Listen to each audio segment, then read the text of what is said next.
So, hi guys, can you hear me? 13 people. That's great. Astro Duck. Hi guys. I just flipped on the live stream to let you know basically that I am still alive. And hopefully we can have a little chat. It's Monday night, I know, so probably not a lot of people who are in the having the opportunity to chat, to do a little astrophotography chat, but let's see how it goes. AstroDoc, you hear me? That's great, man. So yeah, thank you to the live stream. You are watching, of course, you probably noticed, a live view of the moon. So here it is. And actually, I wanted to do some galaxy photography tonight.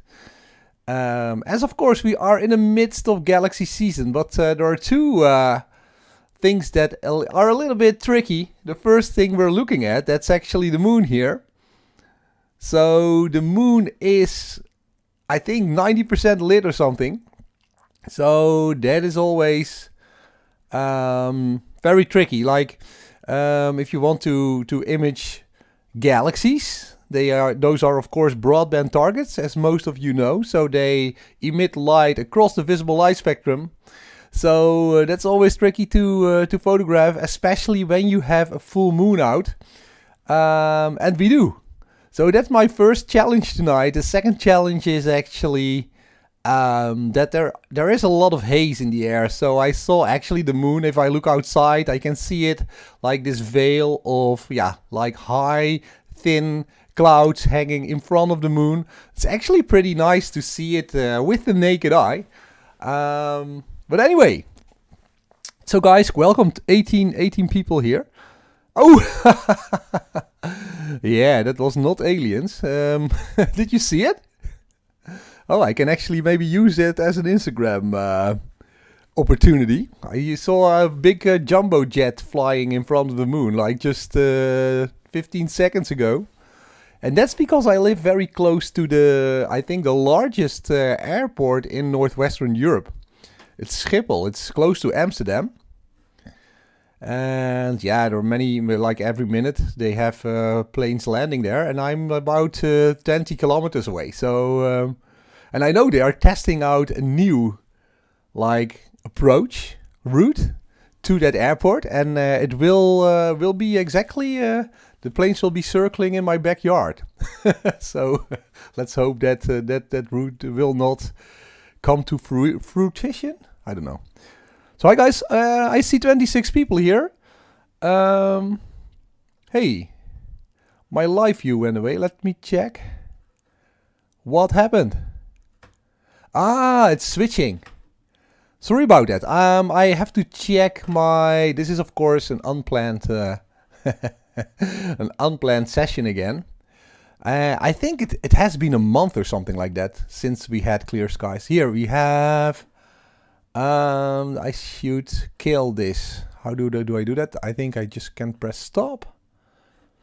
All right. And we have Vic. Hey, Wido. It's nice to have clear weather. Vic, you're from Belgium, so I think you also have clear weather. I don't know. Do you have the opportunity to do something tonight? It's Monday night, I know.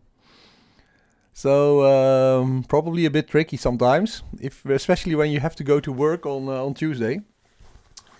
And it's also pretty cold still in the Netherlands. Here you can see me wearing this big blue jacket. And that's because it's like 0 degrees outside. And but anyway, we can take a little tour of the moon, of course. But mainly I'm here to chat with you and see. Maybe we can chat a little bit about what we can see in the night sky and in deep sky tonight. Or at least, I mean, not only tonight, but this month in April. So that might be fun. And we have VJ Air saying, hey, hello VJ. Welcome to the stream. Where are you from? And so you can see it here. The moon gets a little bit darker because there's actually this thick cloud in front of the moon. But let me first maybe zoom in a little bit. let's up the exposure so we can still see the moon. And maybe we can zoom in a little bit. Like, should I diminish the capturing area? Yeah, why not? So this is my Edge HD view of the moon. My Edge HD 8-inch telescope. With my, this is my old-fashioned, almost, ASI 1600 mono camera. And as you can see, it still does a pretty good job of capturing the moon. Oh, maybe a bit too fast. Can you see it now? I hope so. I hope so. So let us fly a little bit over the moon here. Looks good. I think I'm sharp enough. I fiddled a little bit around before starting the live view. And I think this is as good as it gets. It's always a bit tricky when the skies are a little bit hazy. I always feel like I can get a little bit of a better view, but this is as good as it gets, I think. So this is Tycho Crater, I think, in we know Tycho Crater, right? Let's see. Hello, I have great weather, but no setup. VJ, you have no setup yet. Are you going to? Are you thinking about getting a telescope maybe? But if you don't have a setup, don't worry, because you can just walk outside. I think it's also clear in the UK right now, right? So when you walk outside and you look towards the southeast, you will see this wonderful moon in the night sky.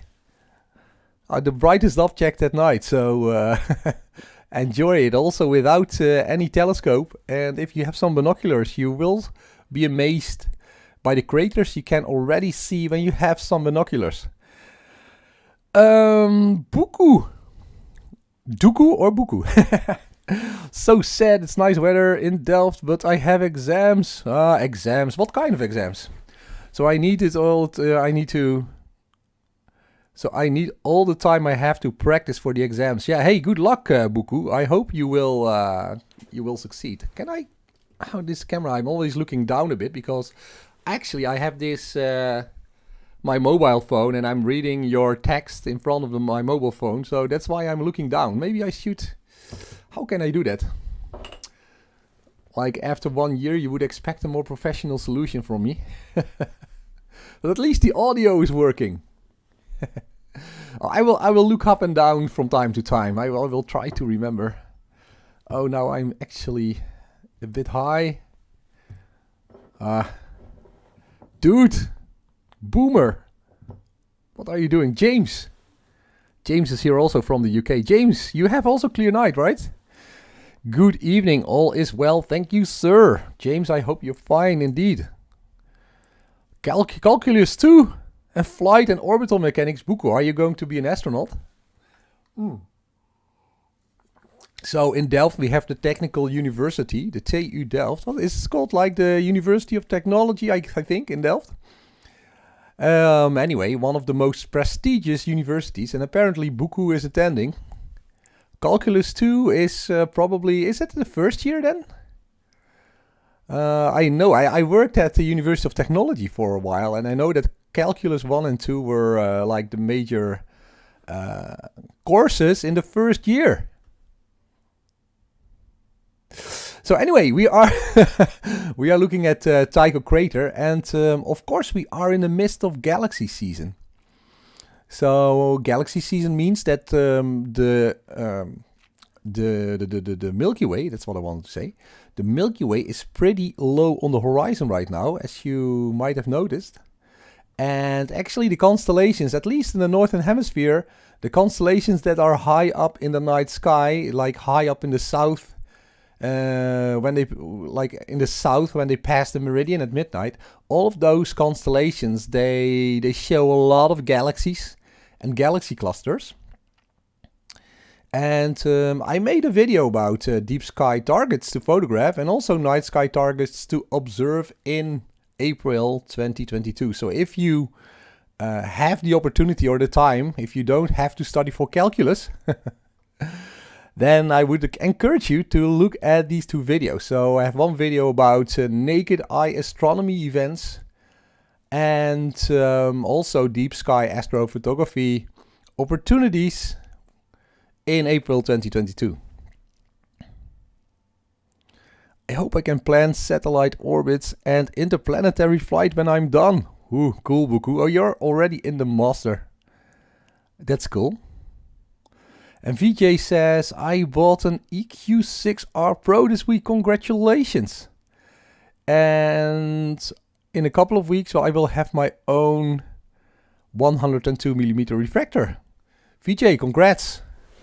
And I have to say, I have been using the EQ6R Pro for years.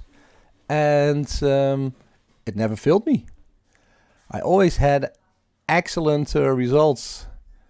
Like sub-arc, 1 arc second accuracy in guiding. Mostly below 0.5 even. So yeah, I was always happy with the EQ6R Pro. The only thing that I'm not looking forward to when I'm using the EQ6R Pro is setting it up. So I don't know. It would be nice to have like a fixed location in your backyard, so you don't have to tear down the telescope mount. I did actually. I put up the EQ6R Pro and I tear it down every time I do astrophotography. So yeah, it's a little bit heavy, but apart from that, you get great guiding figures. So that's the thing that counts, right? So I'm just here going over the moon. Is that actually Copernicus crater? I think. If I'm correct. Correct me if I'm wrong. And James Ball, please give this man a big thumbs up. It helps the channel a lot. Yes. Thank you, James. Oh, my daughter is joining. So, pretty good view still. I think maybe the skies are getting better. So nice Mari here. I'm negotiating with my housemate for a shed. Ah, okay. That would be cool to have your separate astronomy shed somewhere in your backyard or close by. Ah, great to hear that I am of some help to a lot of people, or to some people. Yeah, I have some astrophotography. I would not call it courses, but just a lot of videos about how to set up your mount and how to select and use telescopes, camera, and so on. And yeah, I just like the hobby. That's what it is. So I thought tonight we would start off with the moon. So I'm just showing you views of the moon. I hope you like it. So you can always see that when we are getting close to a full moon, it's pretty bright. And you don't see a lot of shadows on the moon because yeah, the moon is like directly above the moon. It's shining on the moon. So if you want like the more spectacular views, it's always nice to photograph the moon or to look at the moon when it's not a full moon, when it's still half moon or something. Or even now, when you go to the other side, you will still see a little bit of... can you still see it? Yeah, you can still see a little bit of shadow on the moon. So nice to talk to you all. And just if you have any questions, let me know. I was thinking maybe we can get through an agenda for April 2020. Oh, let's speed this up, right? April 2023, what to watch. But yeah, some people, they are not owning a telescope. So there are, of course, some interesting night sky events in 2020. And for those of us who have a telescope, we can look at some interesting targets to photograph, if you are up for that. And, oh, of course, the famous question, Harold, thanks for asking. What telescope and what mount are you using? Maybe I should put it up, right? So let me just... Let's see. Was that a burp? Oh my god. Text. let me try to put it in, because this question will be asked more often. So the mount is oh, actually, I was almost typing EQ6R Pro, but I'm testing my ZWO AM5 again, and my telescope is this Celestron Edge HD 8-inch, not the cheapest one. Yeah, with a 0.7 reducer, but anyway, camera is ASI 1600 Mono Pro. That's a ZWO. Maybe I should put that in. And filter wheel and everything, but maybe that's too... Oh yeah, it's nice and small. Maybe put it in the middle here somewhere. That's too big. Maybe on the side. Oh. And maybe on the side. Something like this. Hope you can read it. I think it's visible, so. So yeah, that's basically the setup for tonight. Maybe get it a big... I think this is readable, right? That's the setup for tonight. So we are looking at a mono view. This is not a color view, but a grayscale view of the moon.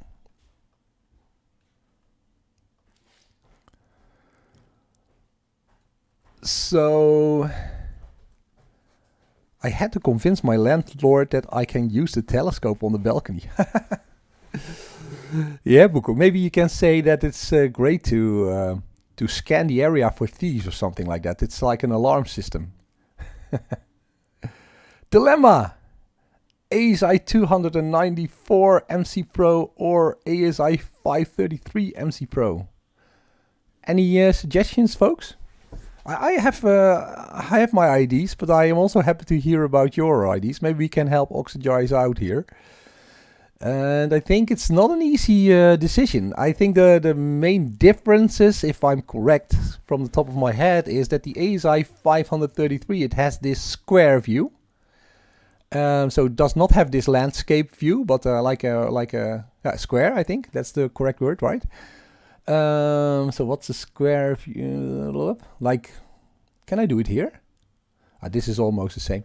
But anyway, that's it. And I think the 533 is a little bit cheaper and it is also newer. So one of the main advantages of the 533 MC Pro is that it has almost no amp glow. I think it has no amp glow even. And that is super important when if you don't have to calibrate out, like I think, yeah, almost all the earlier versions, the ZWO cameras, up to the ASI 294, they suffered from a little bit of amp glow, which is actually pretty easy to calculate, how do you say it, to deal with actually, because you can just take your darks and the amp glow will also appear in your dark frames, and then you can of course calibrate your light frames with your dark frames, and then you cancel out that amp glow, so it's not a big deal. And the 294 of course has this landscape view, like you see here on the ASI 1600 Mono Pro. Can we go back to the maybe, shall I give you full moon? So here I'm testing out my AM5. Yep, it's working fine. It's also, if I look at the AM5 and I compare it to the EQ6R Pro, then the main difference is of course weight. So I think the whole mount, the AM5 with the tripod, it weighs about 8 kilos. And I'm not exactly sure about the EQ6R Pro, but it's like 4 to 5 times heavier. So that's what I really like about the AM5, and I'm very curious about guiding results I'm going to get with that mount. I did a couple of nights in early March. That was I think we had like 3 weeks of clouds in the Netherlands. So I only have like the guiding results from a couple of nights, and that was well below 1 arc second per pixel. I think somewhere in between 0.5 and 0.7. So I was very happy to see that.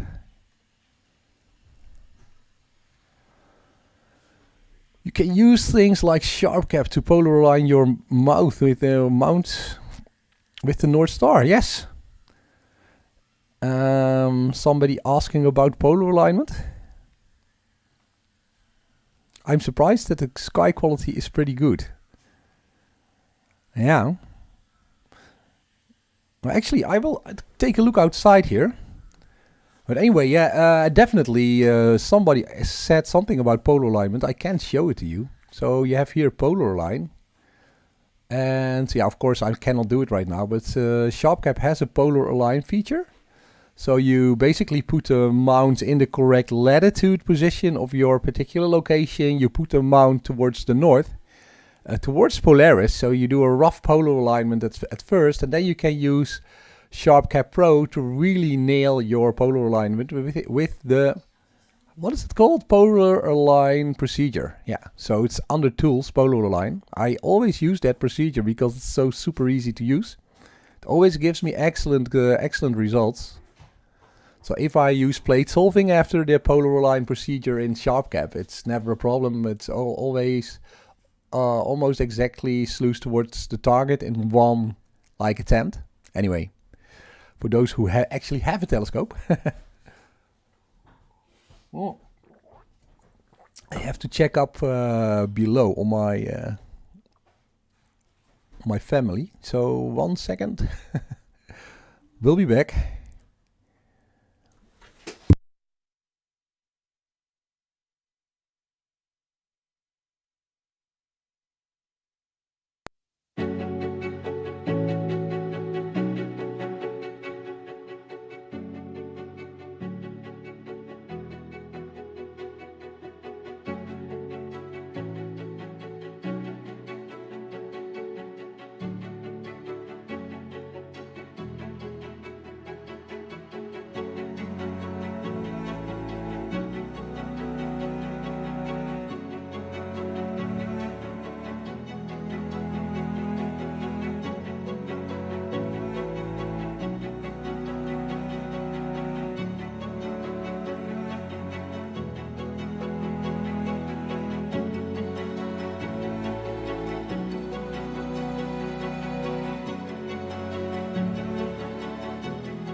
Oh yes, people are going to sleep here in this house already.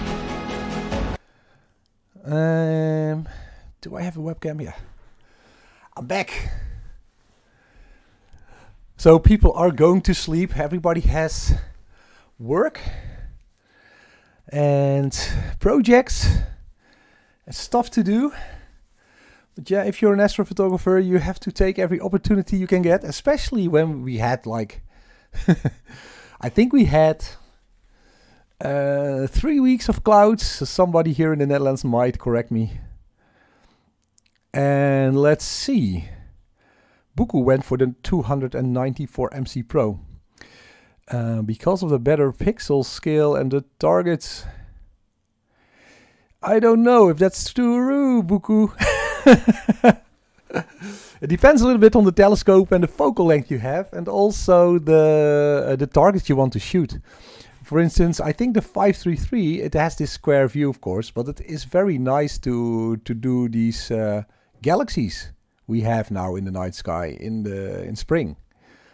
So I think a moon is also okay to do with the 533. If you have this big wide field nebula, maybe you want to go for the 294.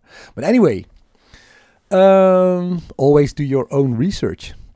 I also say use astronomy tools for that. So you go to astronomy.tools. I think that's the website. You just type in the pixel size of the camera. You can even select the ASI camera. And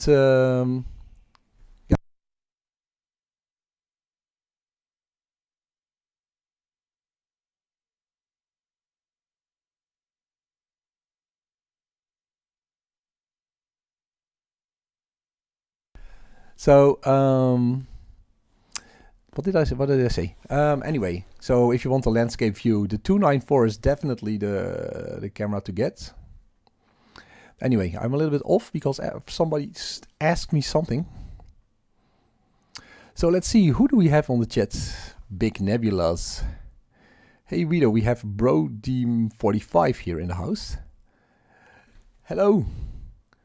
And Boss Pierce. Boss, are you still in Greece or not? Pooh, it's actually pretty hot. Big difference from outside.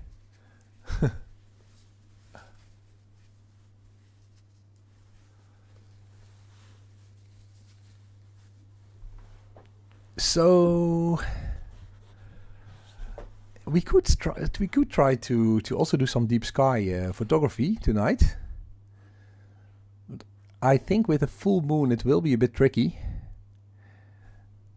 And we could also talk about some stuff that is in the night sky at the moment. I actually made a video or two about it. We could have a look at that as well. If you want. And I am instructed to speak a little bit less loudly because people are going to sleep in this house. And that's always the issue I have with my family. Or the issue they have with me. I'm an astrophotographer, so yeah, I'm up pretty late. Over East London we can see the stars, very little clouds, and it's not too cold, so that's cool. So you probably don't need a dew heater. Where did the Apollo where did Apollo land oxidize? Yeah, I did. You can actually look it up in a moon map, and mostly they landed in the Mare section, right? So I can check for you, but I thought most of them landed here a bit up from the middle, from the equator. And what is more interesting, of course, maybe, is where they are going to land. So we have, I think NASA today just announced the Artemis 2 crew. And that's a very interesting thing, is that they are planning to land in about 2 years, I think 2025. So there will first be a mission around the moon with a crew inside the Artemis spacecraft. And then they will land, I think it's planned for 2025, but these plans can also almost always they take a little bit longer to be executed. But anyway, they want to land on the South Pole because there's water ice on the South Pole. You can use it to make oxygen. And also for other stuff like water to drink, that kind of stuff. So the South Pole would be somewhere here, right? So that's pretty cool. Because that's also a bit of like a hilly, rocky area, like a lot of mountains are there also. So it will be a bit trickier to land on the South Pole as opposed to landing on the Mare section, like the seas you see here on top of the moon. So anyway, if anybody knows more about that, let us know in the chat.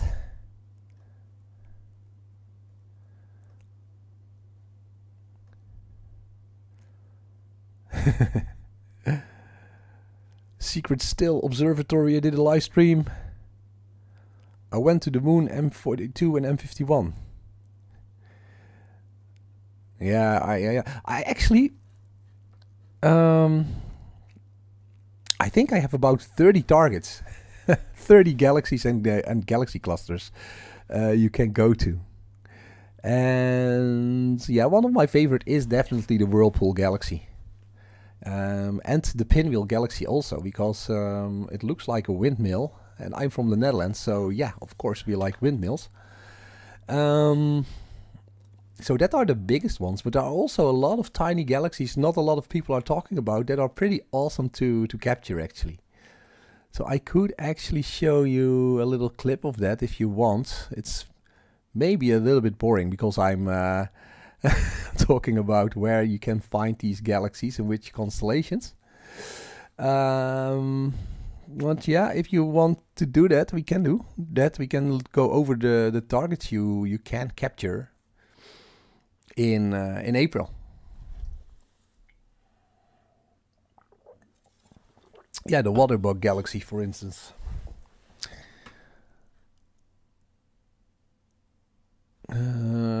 Yeah. Shall I do that? Just, but then I have to roll the clip, I think. So maybe we can do that. Just let me know when you get bored. I will put up the clip I made. Like, it's already on my channel, so you can watch it. But I can also show it to you right now. So let me go here. And so this is, I think, the clip of Deep Sky.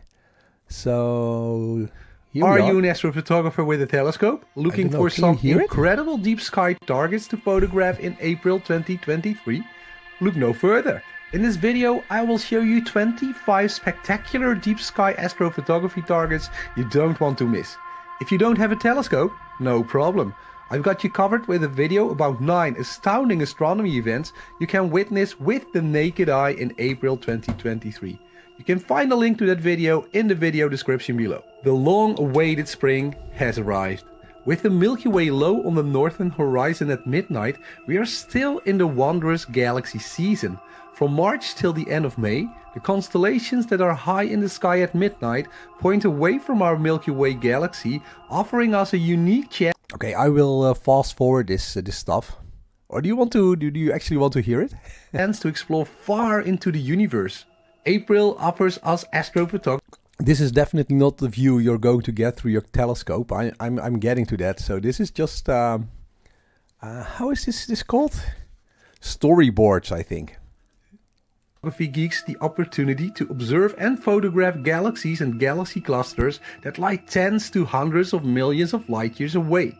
It's always an incredible feeling when I realize that the light coming from these galaxies had to travel millions of years at the speed of light to find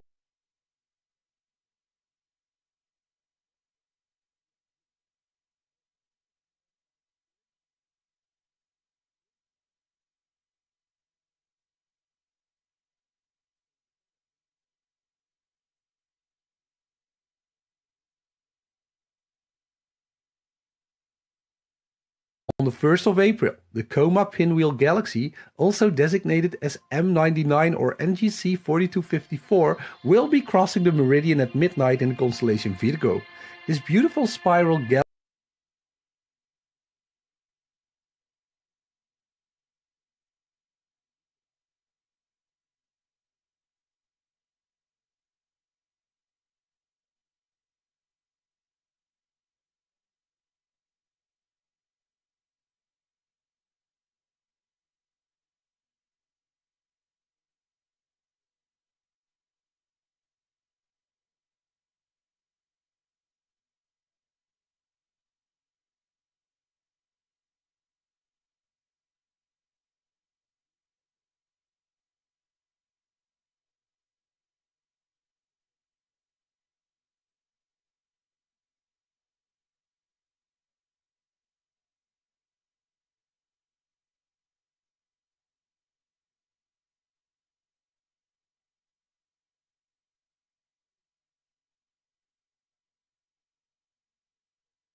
has an apparent size of 5.5 by 5.5 arc minutes.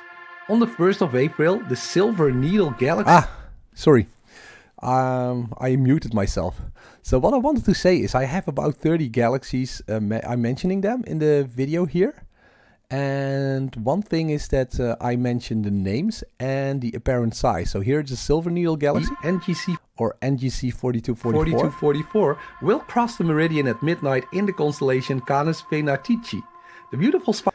And I'm mentioning like the apparent size. So in this case, you can see here the apparent size, like the width of this galaxy. It's almost an edge-on galaxy. You can see the width is 16.5 arc minutes.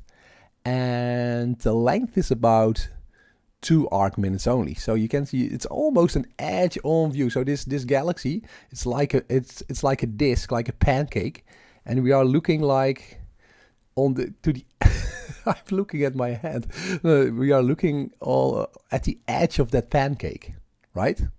So and so the biggest thing is that these galaxies, they are of course, many millions of light years away. Sometimes tens of millions, sometimes even hundreds of millions of light years away. So that makes them also pretty small most of the time in the field of view. So I'm always recommending a long focal length telescope to actually capture galaxies. So I'm using a 1500 millimeter Edge HD tonight. So yeah, let's move on. And of course, these names and the apparent size and the constellation they're in, you can also look that up in Stellarium to see when these galaxies are actually crossing the meridian at midnight for you. Because when they cross the meridian at midnight, they are highest in the sky. And this is, by the way, this is a northern hemisphere overview. Spiral galaxy has an apparent size of 16.5 by 2 arc minutes. You probably think this is a joke, but it's not. The third object that will cross the meridian at midnight on the 1st of April is NGC 4258 in the constellation Canes Venatici. The spiral galaxy has an apparent size of 18.5 by 7 arc minutes. On April 2nd, the swelling spiral galaxy, also designated as M61 or NGC 4303, will be crossing the meridian at midnight in the constellation Coma Berenices. This spiral galaxy has an apparent size of 6.5 by 6 arc minutes. On April 2nd, the blow dryer galaxy, also designated as M100 or NGC 4321, will cross the meridian at midnight in the constellation Coma Berenices. This spiral galaxy has an apparent size of 7.5 by 6 arc minutes.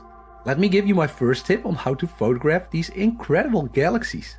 When imaging galaxies, we're dealing with objects that emit light across the visible light spectrum, so it's best to photograph them under dark skies, during a new moon, and away from city lights that can outshine or pollute the night sky. But if that's not possible, don't worry. You can use broadband light pollution filters like the Optolong L-Pro or IDAS LPS filters to block out the major sources of light pollution.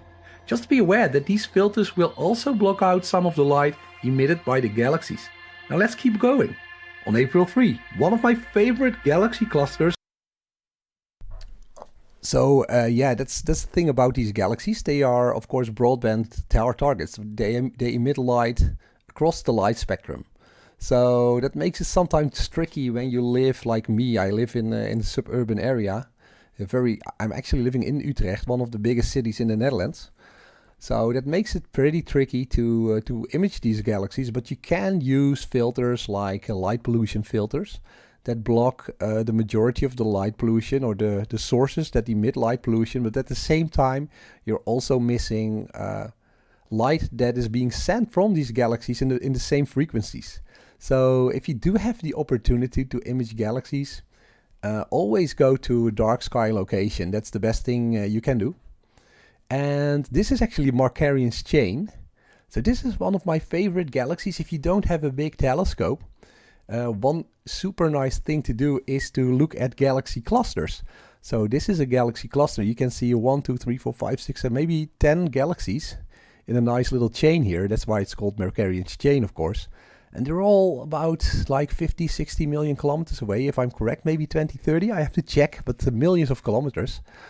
And you can, if you use like a 500 millimeter focal length telescope, you can get these amazing like wide field pictures with almost only galaxies in it. Known as Markarian's chain, which includes galaxies like M84 and M86, will cross the meridian at midnight in the constellation Virgo. The whole galaxy cluster has an apparent size of about 3 degrees or 180 arc minutes and is best photographed with a modest focal length telescope of about 300 to 500 millimeters. This is my picture from last year, taken with my Telescope Service 8480 Photoline Refractor Telescope and my ASI 1600 Mono Pro camera using LRGB filters. The total integration time was about 4 hours. On April 4, M88 or NGC 4501 will cross the meridian at midnight in the constellation Coma Berenices.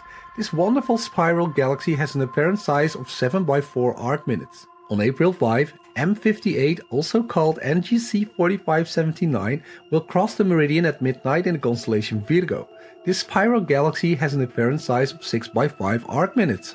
On April 5, M91, also designated as NGC 4548, will cross the meridian at midnight in the constellation Coma Berenices. This spiral galaxy has an apparent size of 6 by 4 arc minutes. On April 5, the Needle Galaxy, also called NGC 4565, will cross the meridian at midnight in the constellation Coma Berenices. This edge-on spiral galaxy has an apparent size of 16 by 2 arc minutes. I took this picture with my Edge HD 8-inch backyard telescope with a 0.7 reducer and my ASI 1600 Mono Pro camera. I was experimenting with 5-minute intervals last year, and the total integration time using LRGB broadband filters was about 10 hours. On April 5, the Koi Fish Galaxy, also called NGC 4559, will cross the meridian at midnight in the constellation Coma Berenices. This galaxy has an apparent size of 11 by 4.5 arc minutes. On April 6, the Sombrero Galaxy, also called M104 or NGC 4594, will cross the meridian at midnight in the constellation Virgo. This beautiful spiral galaxy has an apparent size of 8.5 by 4 arc minutes. Let me give you my second tip on photographing galaxies. Use an additional H-alpha narrowband filter to capture the hydrogen-rich nebulas in other galaxies. Combining your H-alpha with regular color data will make the galaxies stand out and show the hydrogen-rich nebulas within them. That's a great way to make your galaxies look amazing.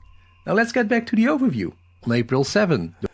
Yeah, let's pause for a second here. Pretty weird to comment on my own my own video, but that's the second thing. I think it's important to mention that if you're unaware, of course, when you look at galaxies, of course, all these galaxies, most of them are spiral galaxies, the ones we are able to see.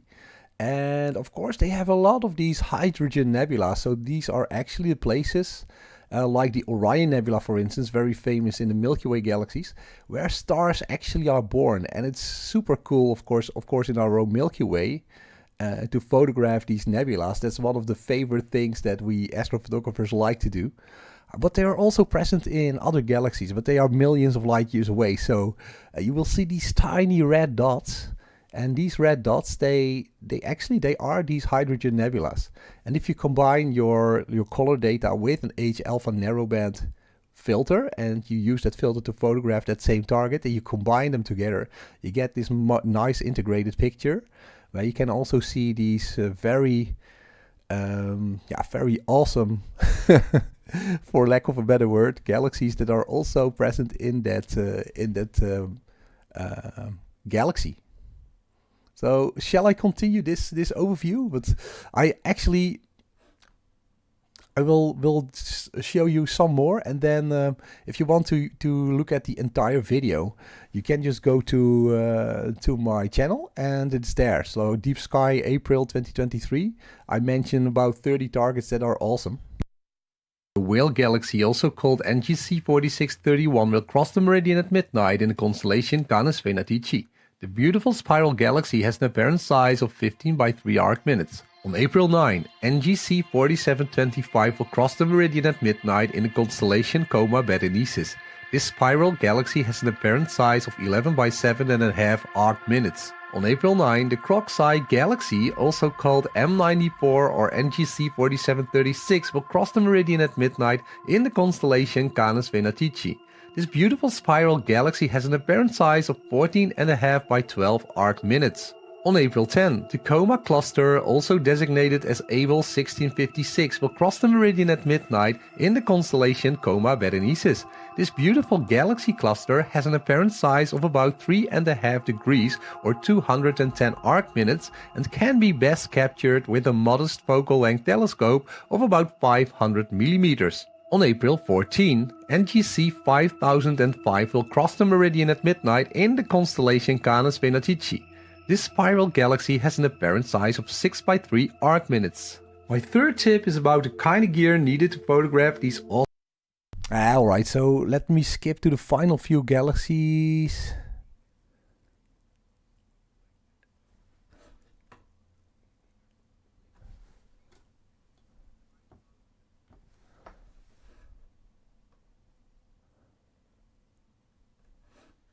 So these are the final ones, I think. Let's continue with the final part of this overview. Let me give you one extra bonus tip at the end. You can try to catch on some, April 14th, tonight. the water bug Galaxy, also known as NGC 5033, will cross the meridian at midnight in the constellation Canes Venatici. This spiral galaxy has an apparent size of 11 by 5 arc minutes. On April 15, M53, also designated as NGC 5024, will cross the meridian at midnight in the constellation Coma Berenices. This is not a galaxy, but a wonderful globular cluster with an apparent size of 13 by 10 arc minutes. On April 15, the Sunflower Galaxy, also called M63 or NGC 5055, will cross the meridian at midnight in the constellation Canes Venatici. This spiral galaxy has an apparent size of 12.5 by 7 arc minutes. On April 19, one of the most popular galaxies known as the Whirlpool Galaxy, also designated as M51 or NGC 5192, will cross the meridian at midnight in the constellation Canes Venatici. This wonderful interacting spiral galaxy has an apparent size of 11 by 7 arc minutes. This is my picture of the Whirlpool Galaxy taken last year with my Edge HD 8-inch telescope and my ASI 1600 Mono Pro camera. I used CWO RGB broadband and an HA narrowband filter to image this wonderful galaxy. My total integration time was about 5 hours. On April 21, NGC 5248 will cross the meridian at midnight in the constellation Boötis.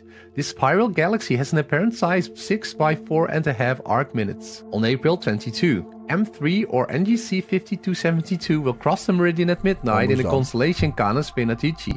This is not a galaxy but a beautiful globular cluster with an apparent size of 18 arc minutes. On April 25, NGC 5364 will cross the meridian at midnight in the constellation Wido. This galaxy has an apparent size of 7 by 4.5 arc minutes. On April 27, another favorite of mine known as the Pinwheel Galaxy, also designated as M101 or NGC 5457, will cross the meridian at midnight in the constellation Ursa Major. This wonderful spiral galaxy has an apparent size of 29 by 27 arc minutes. This is a picture I took last year of the Pinwheel Galaxy with my Edge HD 8-inch and ASI 1600 Mono Pro camera using HA and LRGB filters. My total integration time was about 5 hours. My bonus tip is about exposure. Yeah, let's kill it here. So these are like 25 targets that are super awesome to look at with your telescope. You can also observe them if you have an 8-inch telescope. Let me go back to the moon. So this is a live view of the moon. So you can capture all these galaxies and galaxy clusters and globular clusters I just showed you. In April 2023. If you have a telescope, you can observe them, but if you observe them, you need a big aperture telescope, at least an 8-inch, I would say, or maybe even a 10-inch. Dobsonian telescopes would be good. And if you want to capture them, to photograph them, you'll need, of course, you'll need a deep sky astrophotography camera as well. Anyway, so we're back at the moon here. And of course, one of the major night sky events in April 2023, so this month, it will actually happen in Australia. There will be like a hybrid solar eclipse on the, I think, April 20th in Australia. So that is super cool to watch if you can see it over there. So if you live in the west, I think the western tip of Australia, or you have Timor or some parts of Indonesia, these folks will be able to see that solar eclipse as well. So anyway, so let's give you some views of the moon, and let's see. You can hear me, I hope. Let's check. I have to limit my voice because my wife said that I was too enthusiastic and she couldn't go to sleep. Yeah, always the same. Venus is bright in the west while I'm out right now. Yes, that is, I think, when you look at naked sky events in April or looking at planets, then definitely Venus is one of the most spectacular things in the night sky. So it's still out there. And it was already out there in March, but you can still see it after sunset when you look towards the west in the night sky, you will see this awesome bright star, basically the evening star it's also called. So the important thing, of course, is to realize that you're looking at a planet and not a star. So that's Venus, our closest neighbor, the second rock from the sun. And actually, if you look very carefully this month, and I always have a lot of I never really saw it very clearly, but I know that Mercury is at greatest elongation this month. So that means that Mercury is farthest from the sun, and you might actually be able to spot Venus of Mercury as well right after sunset, but you have to look very carefully. You probably use a binoculars to see it, or a telescope. But Mercury is above the horizon this month. So, yeah.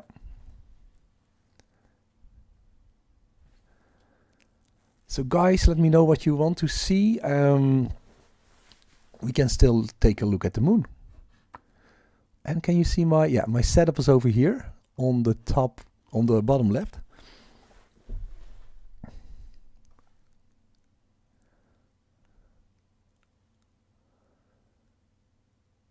So yeah, this is of course nice to see the moon, and it's at the same time it is a bit tricky because when we are going to photograph galaxies, then this moon is definitely outshining all the galaxies that are also out there tonight above the horizon. So yeah. If you want to image galaxies, it's best to do it during a new moon, when the moon is below the horizon at night. So anyway, any questions? Let's see. Hello, I can't see the moon because of the clouds. Yeah. Now here it is. This is the moon for you. So I hope you like it.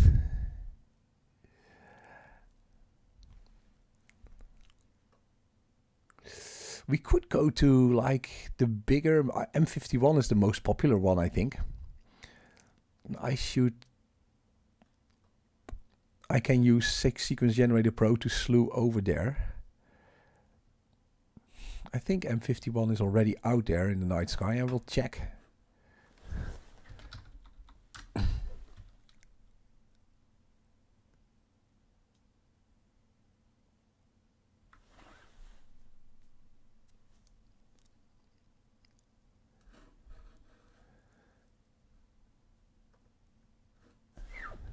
M51. Yeah, definitely, but it's close to the moon.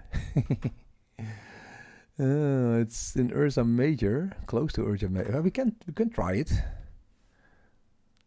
Guys, let me know. Do you want to stay with the moon for a while, or do you want to move on? Let me know in the chat. Okay. Let's see. I do like it. You have a good setup. Thank you. What soil floor? Is there any other target you'll be observing tonight? Yes, that's the question I just asked. Let me know. So I started with the moon, and although it is pretty difficult to see the galaxies, I can try to capture some.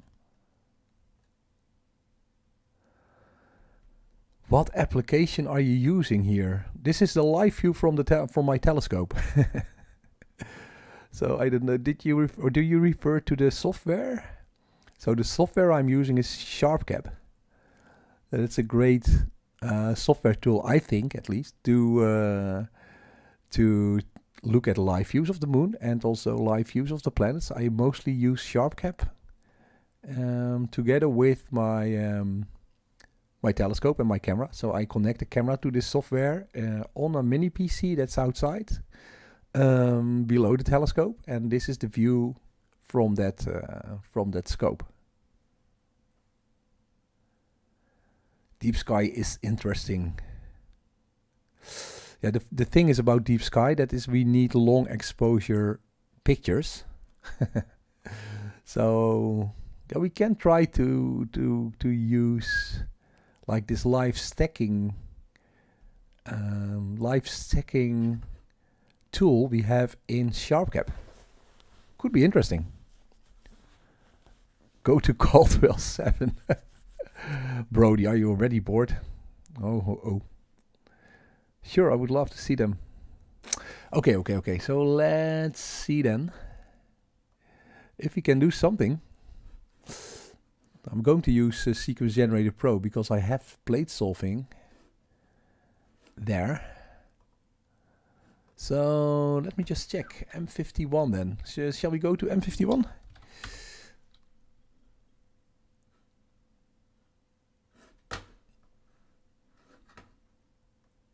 Let me check some targets here.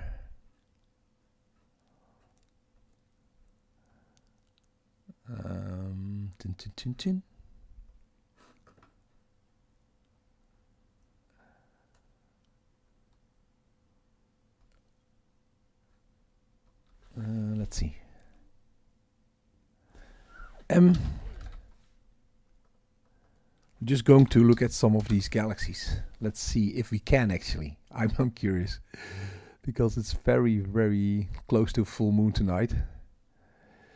So that's definitely not the best time to look at galaxies, but still, to give you an idea of what you can do. Let's see.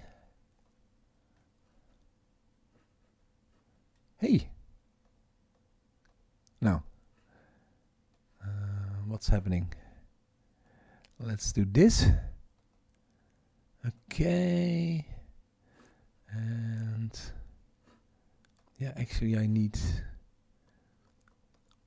fetch. Okay, let's see if we can slew to M51.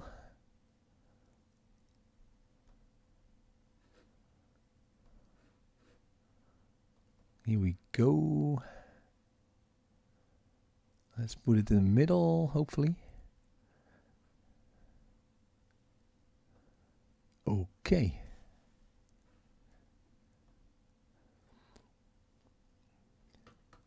Okay, let's see if this works. I need to close the camera view here. And let me try to do it. Okay, center. So I'm slewing to M51. You can't see it, I think. Can you? No, you can.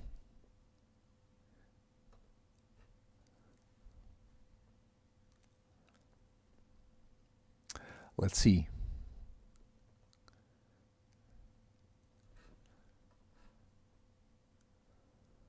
Oh, here we have it, I think.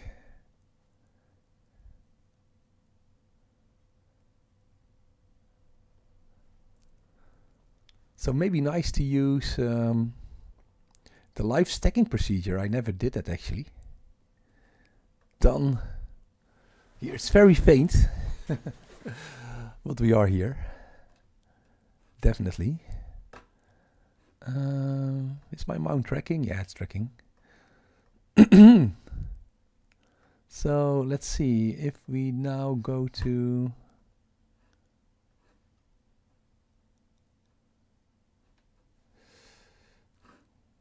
let's scale the camera here and SharpCap. It does have some kind of live stacking option, I know. Maybe you can take 30-second exposures. And yeah, why can't I speak anything louder than this? Because my family is sleeping, unfortunately. Okay, let me see what happens if we take a 30-second exposure. Let's see if that works. And we have tools, live stack. I think that's the one. Let's see if that works. Align the frames, I guess so. So, no. An error has occurred. Oh, I know what's happening. I think the settings are off. File names. No, not really. This PC. Let's see if that works.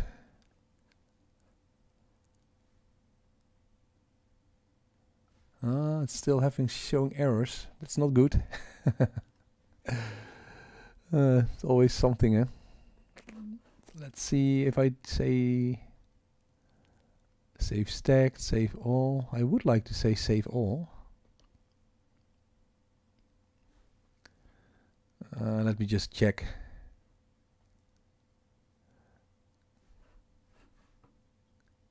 That's for strange. Why doesn't it? I do have the connection. Yes. Maybe I can reconnect again. Let's take like 5 seconds to try it out.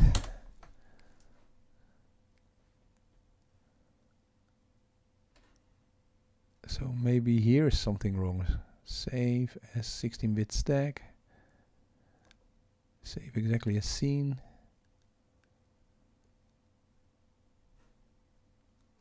But the disk isn't full. It says that my hard disk is full. Oh, why is this the case? There's always something. I know I have updated SharpCap, so maybe that's the issue. SharpCap settings.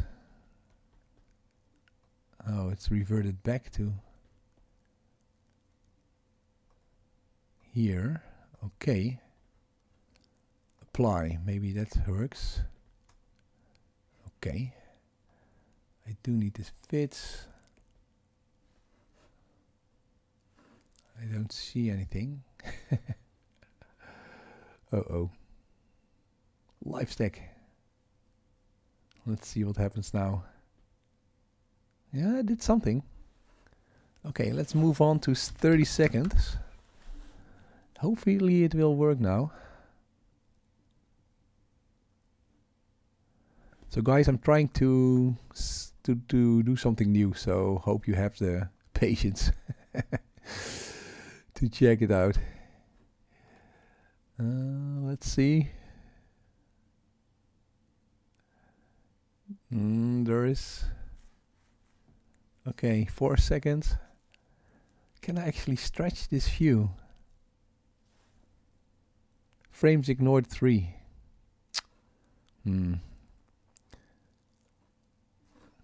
That's strange. So you want to stretch it. Ooh.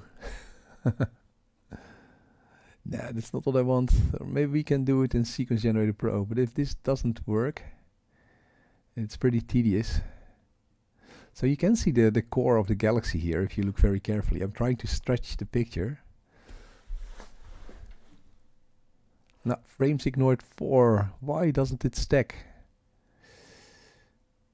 Individual frames.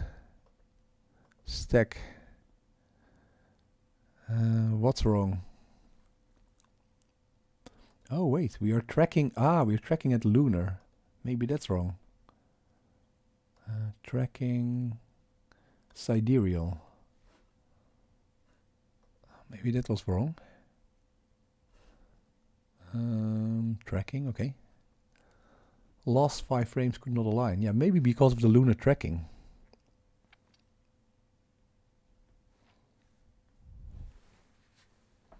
I can remember that I just took 1 exposure.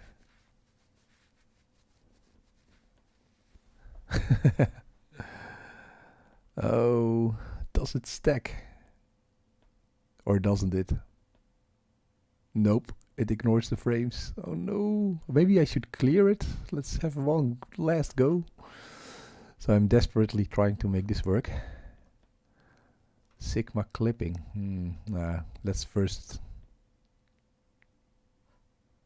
autosave on clear close. Save and reset every 5 minutes. I just want the thing to stack. Okay, here we have the first one. Disk is full again. No more raw frames can be written because the disk is full. Okay. Let me then check if that's actually the case. That's too bad. We can try it out, see how it works. I also didn't initiate PhD2. Wait. That could also be an issue. Let's see. Let's do that first. Auto select star. Let's get the guiding going. That might help. And stop the stacking.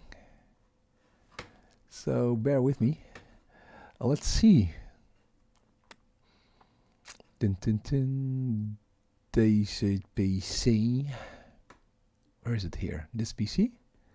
No, I still have 150 gigabytes left. So that's really strange that it keeps on telling me that the disk is full. Saving. It's here with file names, right? Say CC. It's okay. So is it saving anywhere else? Nah, I don't think so. Apply again. General. Saving. Fits is my favorite format. Hardware. Actually.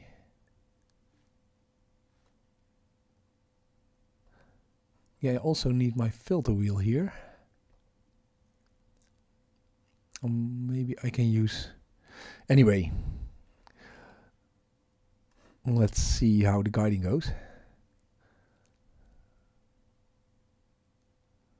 It's not completely done yet.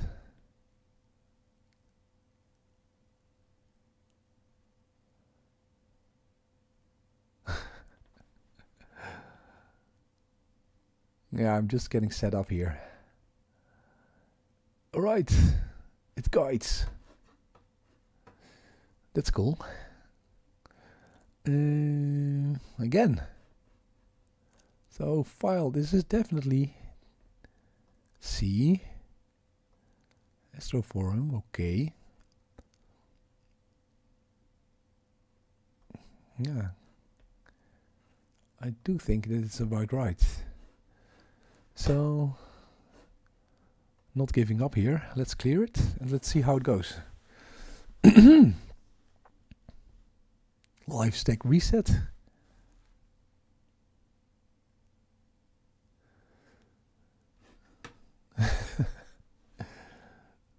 Mono 16 fits format. All right. So that's why I never do live Deep Sky. Oh, here we are again. It's still in the field of view. It is a bit stretched. Let me correct that a bit. Can I do that? Here. You can see I have a black and white camera right now. Can I change the mid-level here? I can. So this is definitely a black and white picture of M51. I actually don't know what the... Oh, it's stacked. All right. So we are stacking 30-second pictures of the Whirlpool Galaxy right now. Can you see it? Yeah, you can. I think. Oh, still Stellarium is there. Strange. So here we are. Definitely some smudgy things going on my filter. Oh, I'm so glad it works. You can see it. So every 30 seconds it will add a new picture. So we can actually see M31 like in our field of view. Oh, that's cool. Well, at least I think it's cool. My setup. Maybe I should position it here somewhere.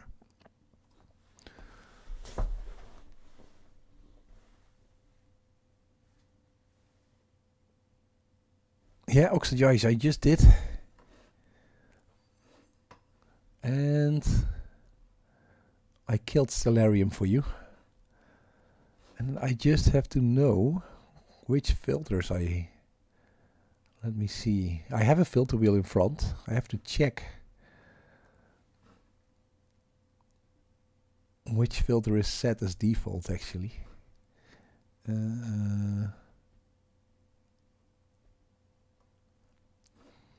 Did I actually connect to the filter wheel? I think so. Yeah, it is connected. I think this is like the luminance filter. It could also be red.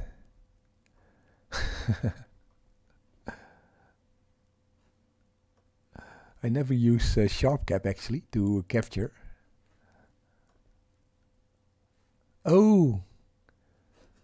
It lost the stacking, the live stacking when I clicked away the live stacking module. But can't I make this like float, I think then. So I'm starting anew. Oh no, 5 stacks, it's still there. So how can I make this? Nope. Can this be made smaller? Yeah, a little bit. Dock. Yeah, I think this is the best thing I can do then. Anyway, M51 is not that big. If I disconnect the filter wheel here, I can see in Sequence Generator Pro actually what is the name of the filter. Oh, we're set to red right now, so let's go to luminance.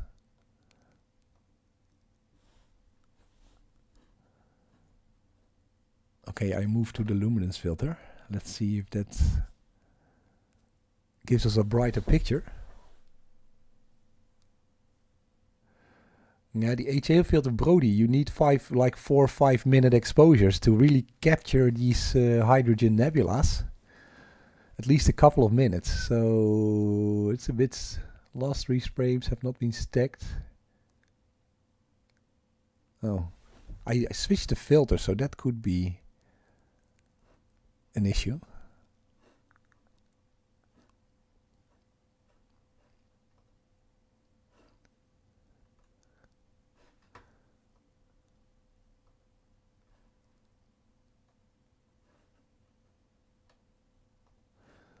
I have to check this out, how this works. Sets, I hope I'm not boring you with this. A little bit, probably.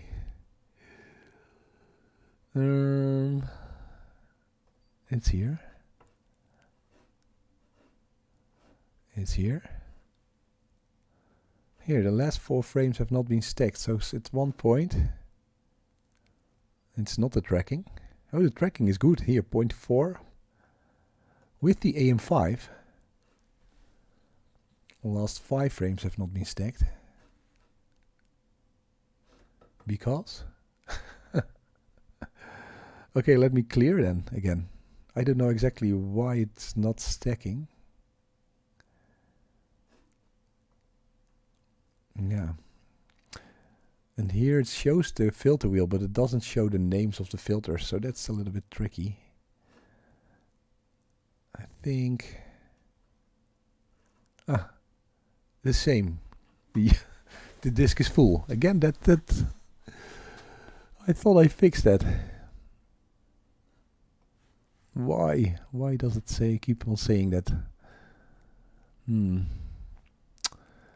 I was looking forward to this, but if this doesn't work, I have to check it out and see for the next time.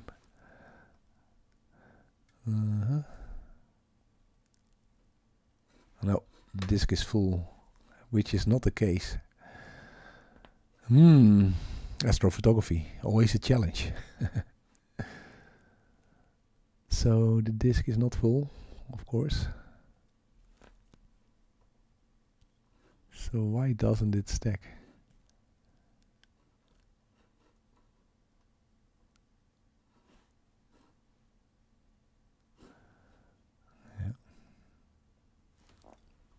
It is stacking actually, but it's not writing the... It's not writing the information down. Oh. Anyway.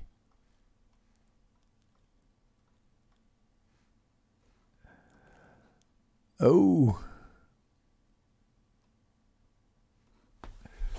Look at my filter. But we do have M51.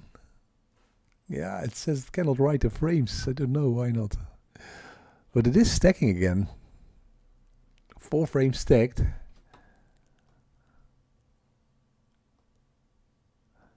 Let's see. Can we play a little bit with this thing? And we can't. Anyway, this is, I think I will check this out and I will come back to you later. Oh, administrator rights. Yeah, that could be it. Oxygized. Definitely administration rights. That could be it. But I can save with other programs in that same folder, so that's very strange. Okay.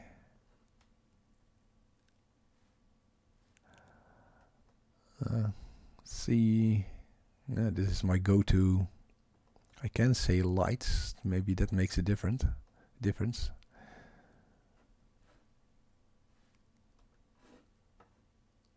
So anyway, it is stacking. So these are 6 frames stacked of M51 using a luminance filter that isn't clean.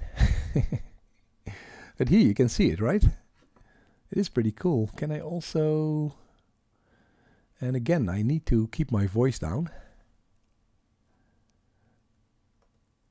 because my family is asleep. Ah, here. I can click here and then this. I can pin it there.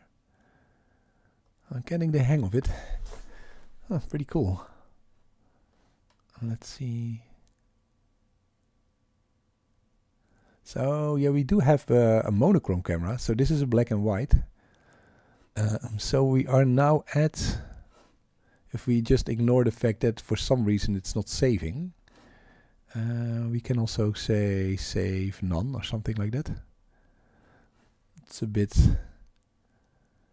of an issue because I cannot use it then. But for the live stream it's okay. So we have M51 here.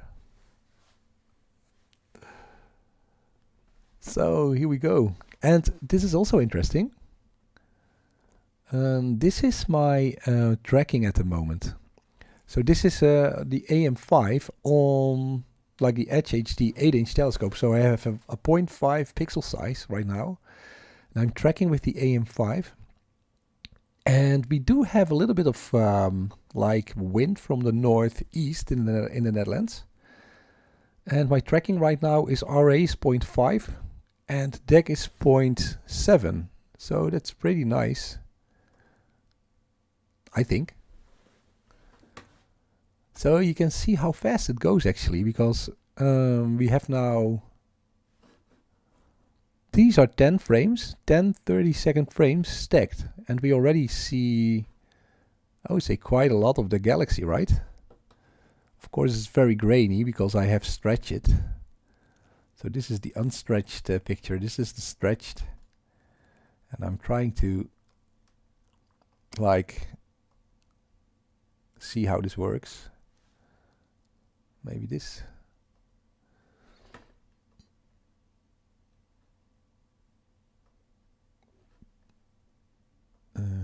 Fit, I think. 100%. And this is also a picture from that other computer, so it's rendering, I think the picture is not the best quality, so I'm checking if it's actually showing you the highest quality. FPS is high. Maybe I should check optimized. Anyway, I'm probably boring you with this. James, it's a great tool for streaming live. Yeah.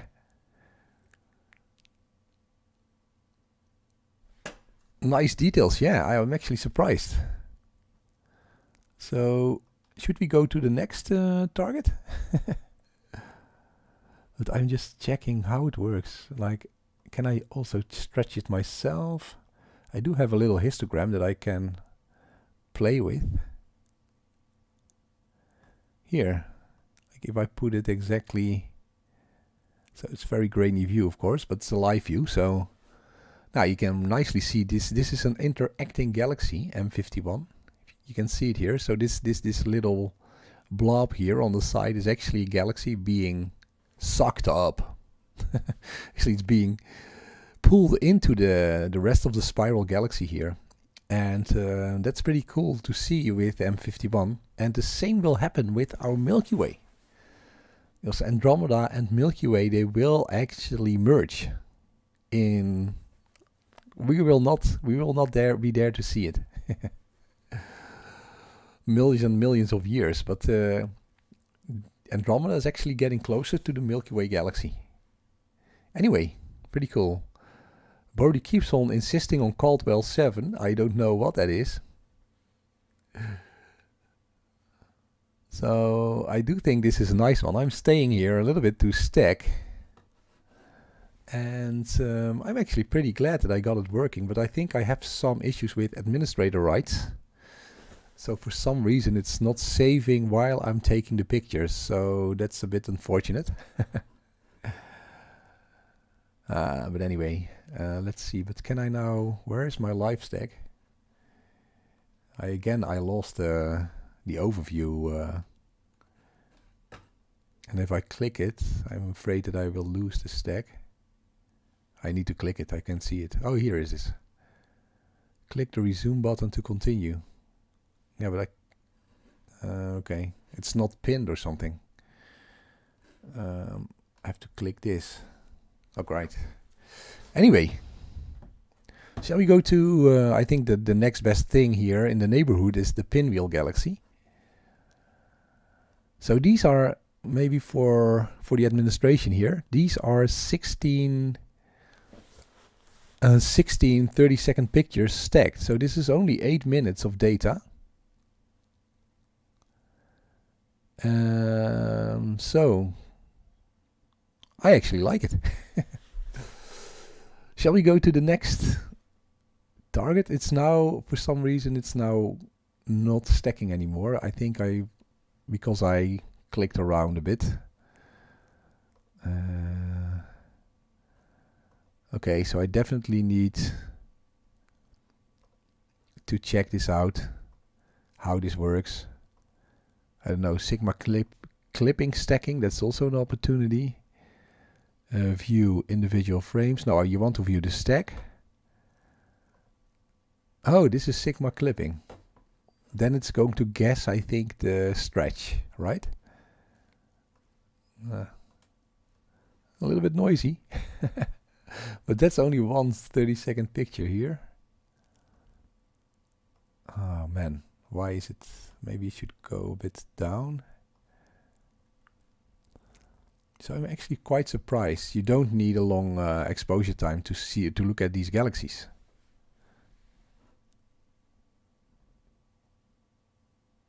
Okay, what do you think? M50, we are going to the Pinwheel Galaxy, right? I like that Pinwheel Galaxy. Let's see. Let's stop the guiding. Where is the guiding? Well, let me see. PhD 2, I lost it. Oh, it's because this screen is 100%. Is that it? Optimized. Ugh.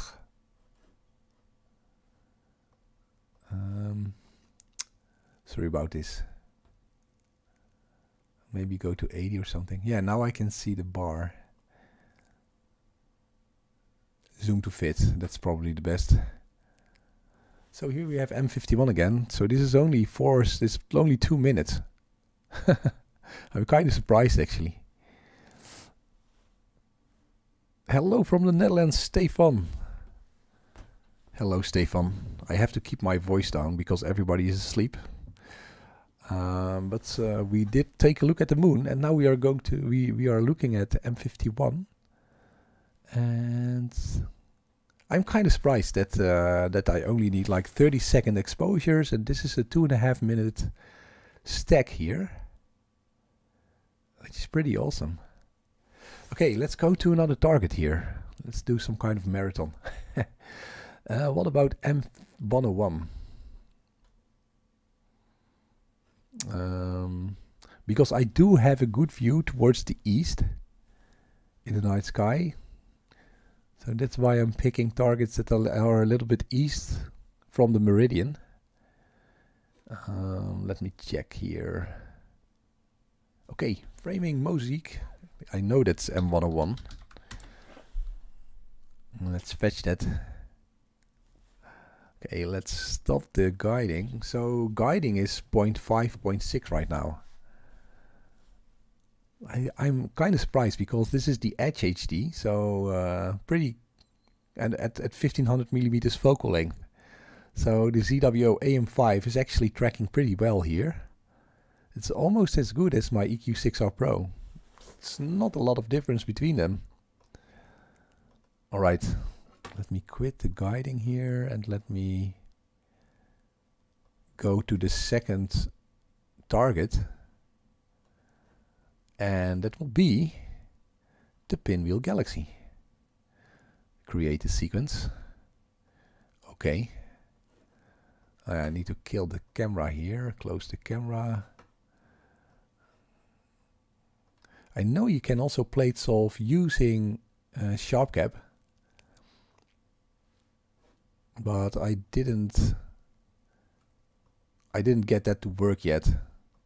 Because I'm always using Sequence Generator Pro, and I almost never use this live stack feature, so bear with me because I'm just finding out how this all works.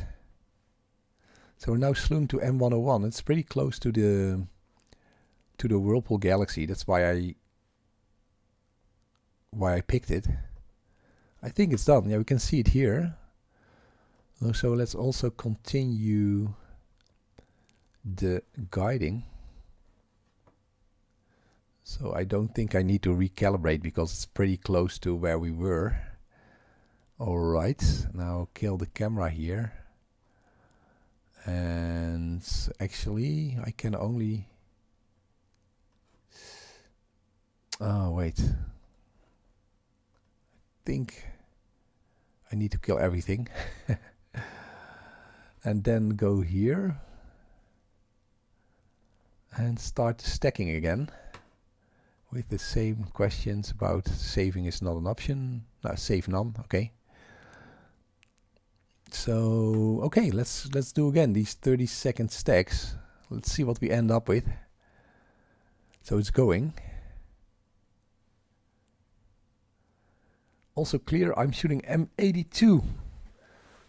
Yeah, Stefan. M82 is in Ursa Major. I think it's it crossed the meridian already. But a pretty good target indeed to image in like in springtime. I think M81 and M82 they are perfect in February, March, April to explore, to observe, to photograph. And did it actually take a picture? It ignored the frame. It's a little bit shaky, this this live stacking. Oh, it ignores the frames again. Let's clear it and let's hope it will. Let's see, I am guiding. So this looks good. I'm also tracking. Yeah. Okay, so live stack reset. Let's see what happens. 3 seconds. 2, 1. This is the first picture. Ah, here it is. So here we have M101. So M101, Messier 101. So this is the Pinwheel Galaxy. How are you finding your AM5 so far? Yes, Stefan. That's why I'm also out here tonight, because despite the almost full moon, I was really curious about how the tracking would be of my AM5. So that's also what I'm testing right now, and I have to say, I really like it. So not only the guiding, so the guiding right now is pretty good. I have to say that this is of course close to the meridian in the south. So the part of the night sky I'm tracking right now is one of the most favorable parts to track, the least difficult part to track. But you can see it here, 0.4 basically, in RA index. And of course the other thing I like about the AM5 is the lightweight setup.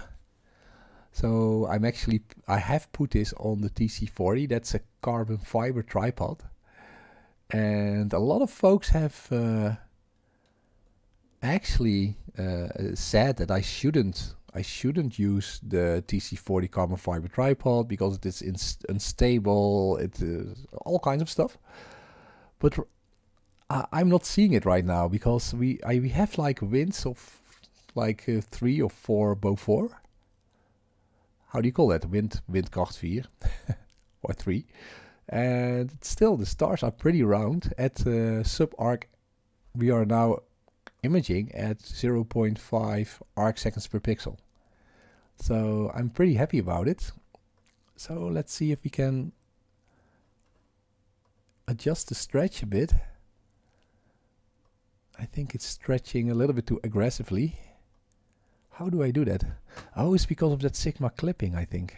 Oh, if I put that off, it's completely gone. Oh.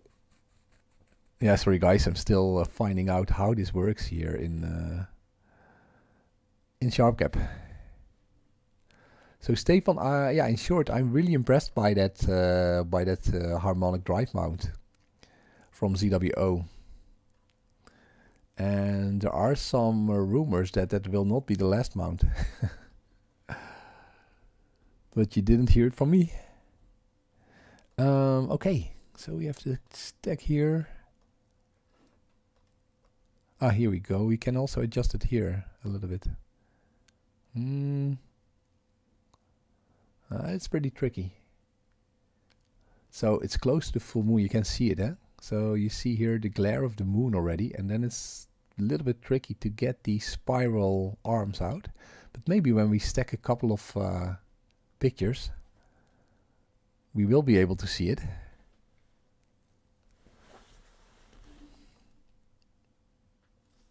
So definitely I need to do something about my filters. I always take flats after a session like this to calibrate these spots out. But at one point I should probably also clean the filters.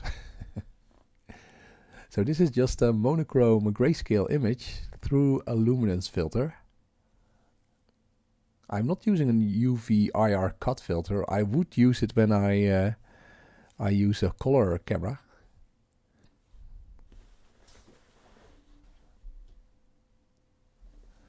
So anyway, this is three stacks of 30 seconds. My gain is about 140, I think. 139, that's the default gain of the ASI 1600 Mono Pro. So yeah, so here we have a Galaxy. Let's wait for a bit, 10 pictures or something. What tripod are you using for the AM5? Yeah, the TC40. Would you suggest a bigger tripod than the carbon one? Yeah, that's the big question, James. That's a good question. And I'm not sure yet. So I have the mount for about 1 month now, and I made a first review video. But I'm going to keep on testing that mount, and it came with the TC40 tripod. That's the standard tripod CWO sends the mount with. When you order a tripod, you can also just order the mount head. That's I think like $200 cheaper, something like that. And then with the TC40, it's a bit more expensive, and you get that tripod. A lot of people recommend using an old-fashioned EQ6, like a EQ mount tripod, like use your Celestron tripod or use your EQ6R Pro tripod. And you can, of course, you can get some adapters to put your AM5 on such a tripod. But I like the idea that you have like a mount head that weighs only 5 kilograms, 5.5. And the TC40 is, I don't know, but it's like 2.5, something like that, kilograms. Not sure what's that in pounds, probably 5 or 6 pounds. And I really like this idea of the lightweight setup. And yeah, of course, I understand that lightweight also means that, maybe some wind gusts or, some unfavorable, like maybe the shaking of the ground you are imaging on, because there is some traffic or traffic on the road. That kind of stuff could like shake up your view, but I'm testing it. Long story short, I'm testing it with the TC40 for a couple of months and see how it goes. And right now it's on that TC40. And here, these are my guiding results. So I don't know if you're able to see it, but it's 0.4. It's actually below 0.5 right now. So I'm not... Right now, I don't see any... any need to switch to a sturdier tripod or a tripod that weighs a little bit heavier. And of course, you can also add an additional counterweight. So mind you, I'm using the AM5 right now without a counterweight. So this is the AM5 and the EQC, the AM5 and the Celestron Edge HD, an 8-inch telescope. With a 0.7 reducer. So this is 1500 millimeters focal length.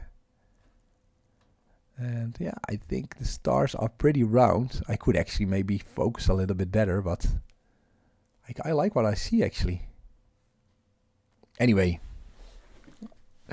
I'm babbling too much. If you have any more questions, so like the Pinwheel Galaxy right now, this is 11 pictures, 30 seconds stacked.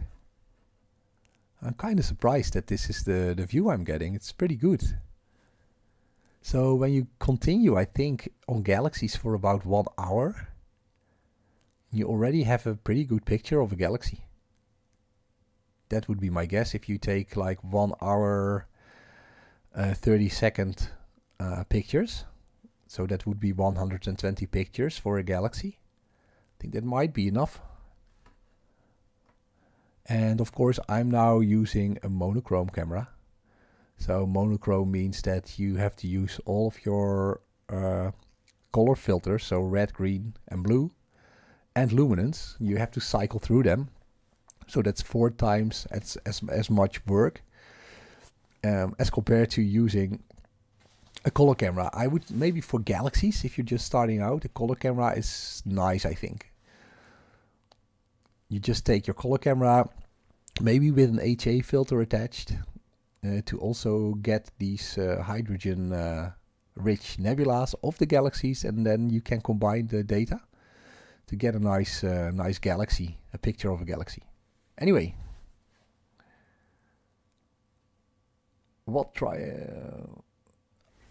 anyone else with some questions, or should we move on to the next target? I really like this live stacking. Why is it not saving? I mean, come on. Save stacked, save all. Yeah, I need to have save all on, I guess. I can also say auto save on clear close. But that would only be the stack, I think. Anyway, Pinwheel Galaxy. How many light years away is this? No, it's not. It's still having the same. There's something about the writing down of that.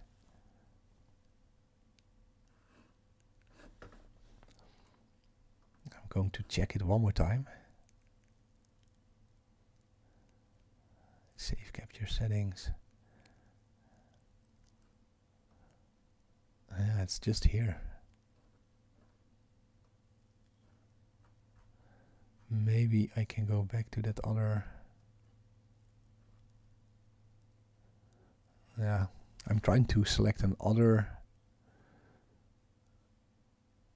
filter, another map folder. Maybe here. Let's see if that works. So these are 17 30-second pictures stretched of the Pinwheel Galaxy.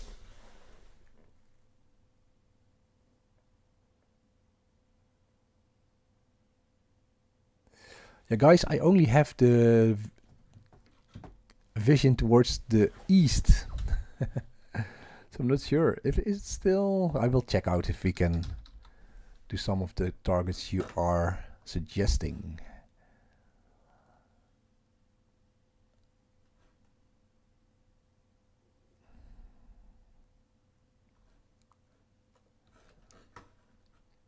I know Leo Triplet is already towards the west, I think.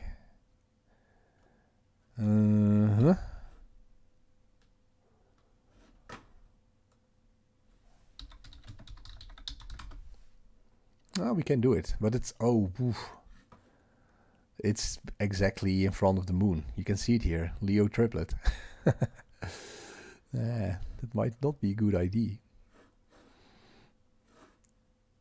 You want to try to get as far away from the moon as possible. Yeah, no, it's not going. Save none. That's unfortunate. 20 million light years.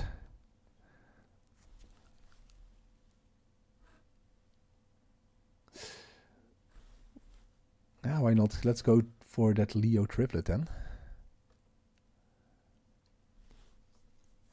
The Leo Triplet. Let's see.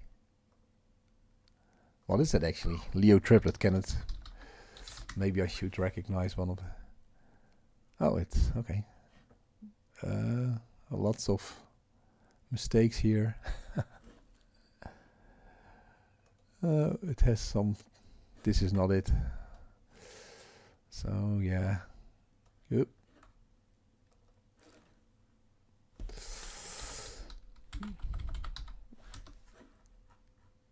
M65. Right.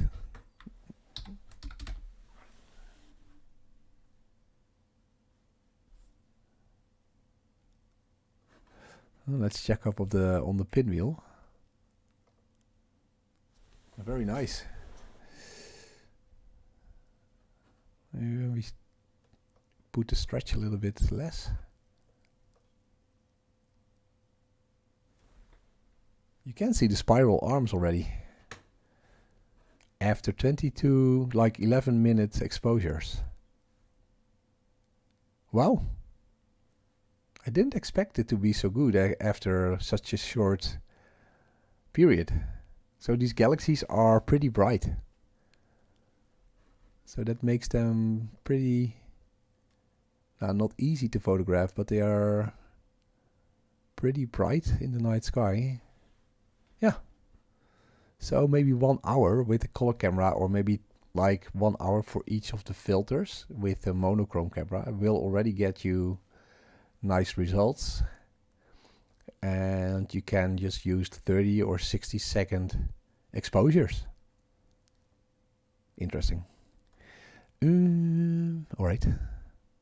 Let's go back to that triplet. It's somewhere here. Oh, we need a 2-degree view. Can I actually fit it in my...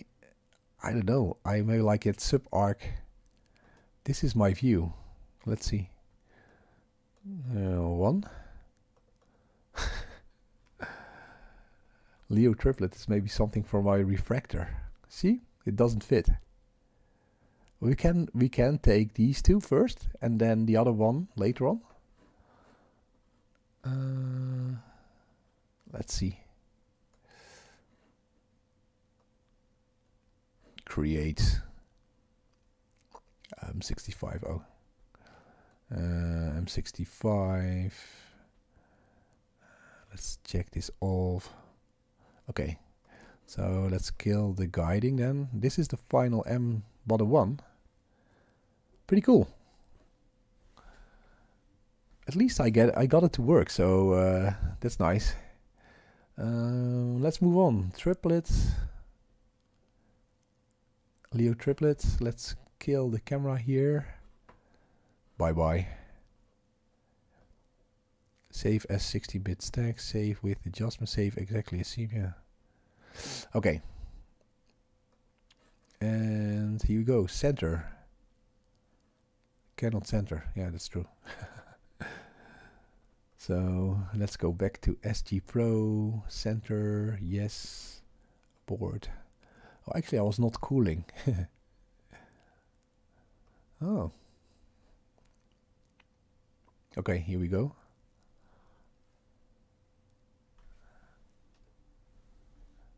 We are still seeing the planetarium software. Sorry about that.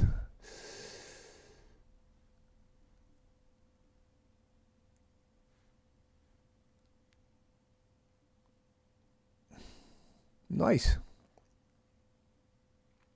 You can see the moon definitely here. Ay, ay, ay, ay, ay.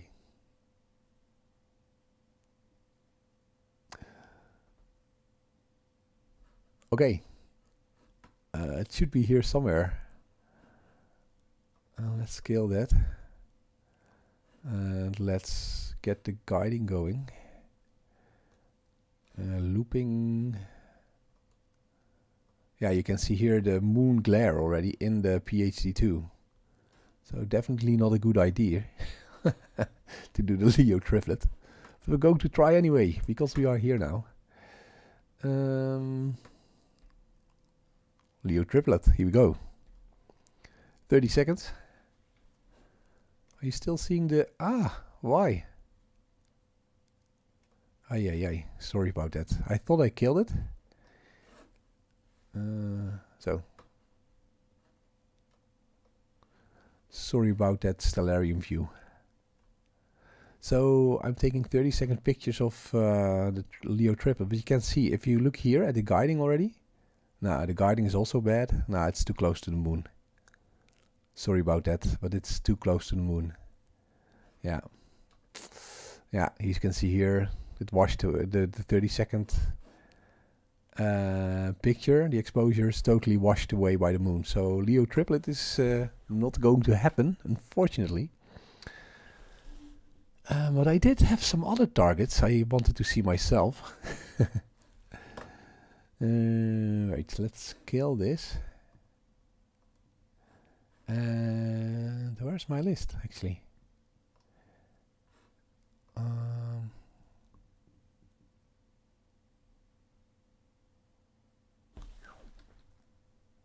Yeah, maybe I can just check my overview here. Or maybe I have a Word file. Night sky. I think here. Let me check. It shouldn't be too close. Mercurian's chain. No, that's for low. M88, M59. The Needle Galaxy, maybe. But that would also be close to the moon, I think. We can try to do the Needle Galaxy.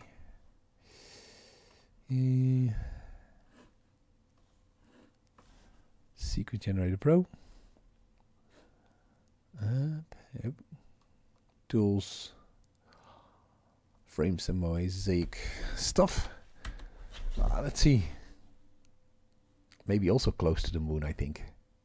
So that's the, of course, if you want to image galaxies, if you have clear skies with a new moon, go for the galaxies. And if you are close to full moon, you can, of course, do something like capture the hydrogen alpha nebulas, the hydrogen nebulas inside those galaxies in narrowband. Okay, let's scale the PhD2. Okay, I'm going to the Needle Galaxy. Let's see if that works. Center on target. Oh, yeah, I need to switch on the gear. And switch it off here. I did already. Okay. Center.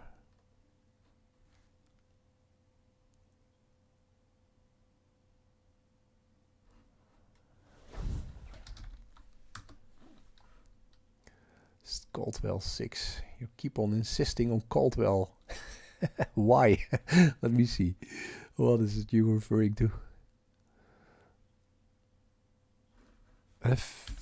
Caldwell.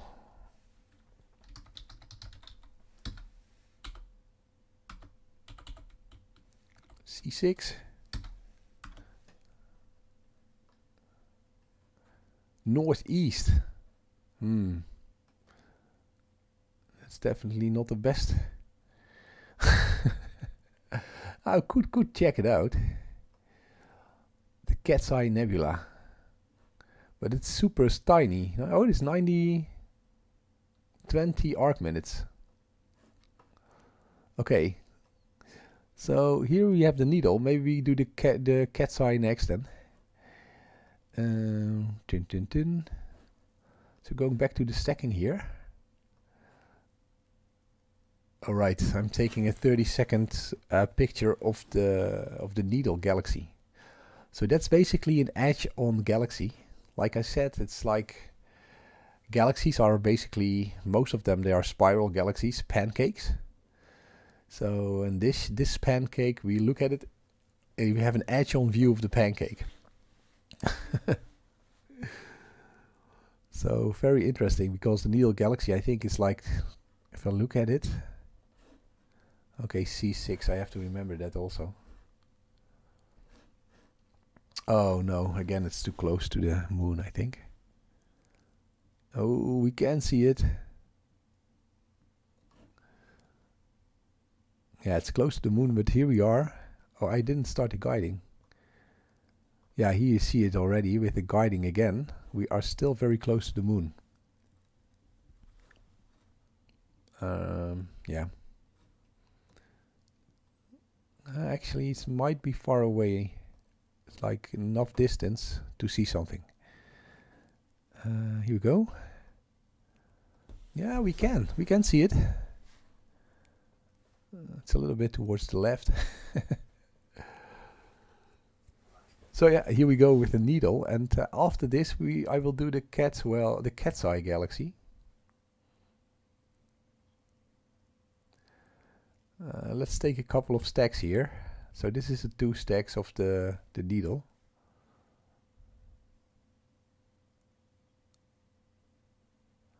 So guys, needle galaxy also about 20 to 30 million light years away, I think. It is stacking. Let's see. Let's do this for a couple of minutes.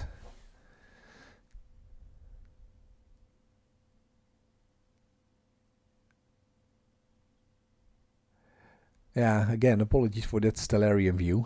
It was a bit strange.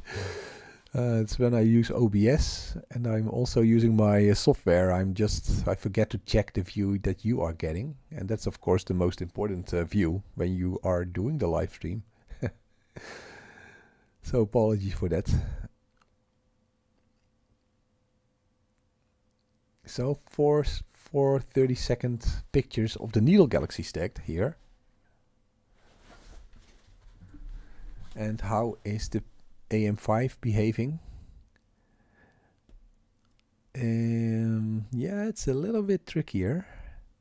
So RA is 0.6 and DEC is 0.45. Still well below the 1 arc second per pixel. So that's cool.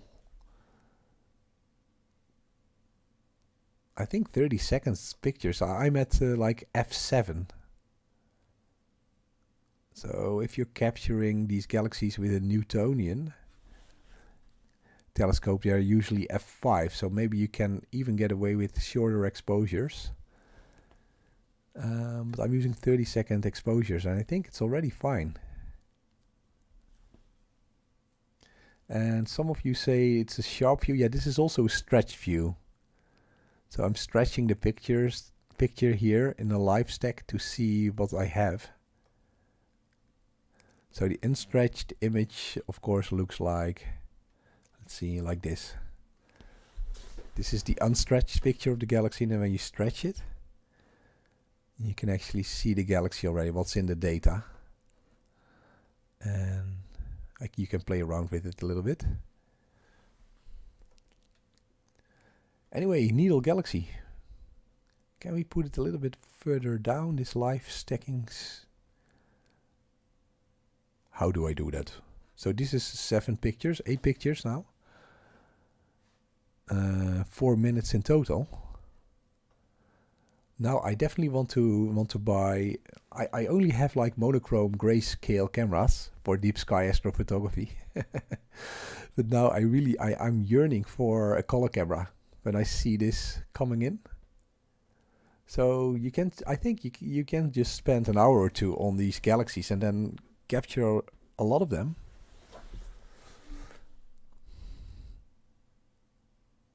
Yeah, unfortunately it won't save. I think it is administrator rights. Title. Oh no. Service Windows. No. Wait for another hour. Let's hope. Windows wants to restart, of course.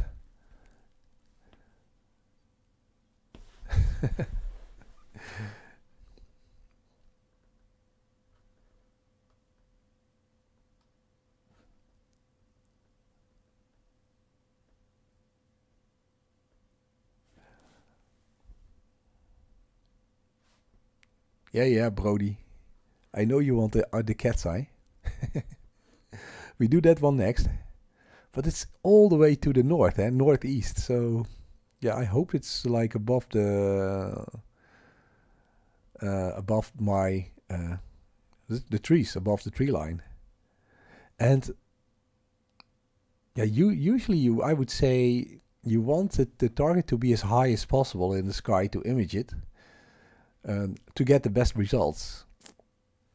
And that is, of course, always when the target is moving for crossing the meridian crossing the meridian basically. So that's why I'm always looking for targets that are close to the meridian in the south, in the northern hemisphere, because then I know that they have hit their highest point in the sky.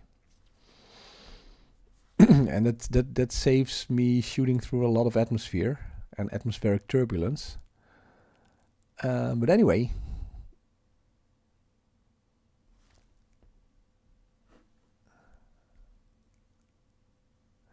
so this is 6 minutes. This is 6 minutes 30, and you see here the noise is also getting a lot better.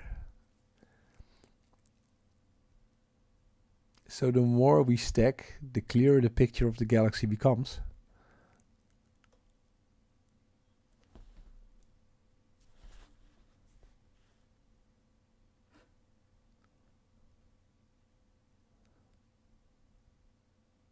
So yeah, pretty cool. Okay, Brody, let's try the cat's eye. I think that's the final target, maybe. Because unfortunately I cannot save, so I have to check out. Maybe I can try to close like the sharp gap here, and maybe I can restart it then with administrator rights or something.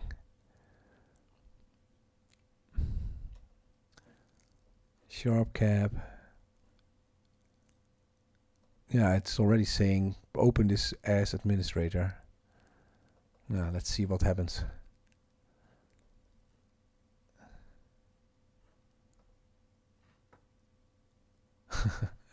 Okay, let's do one more.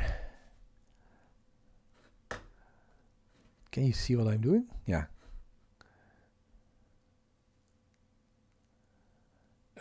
Frames and mosaic wizard C6.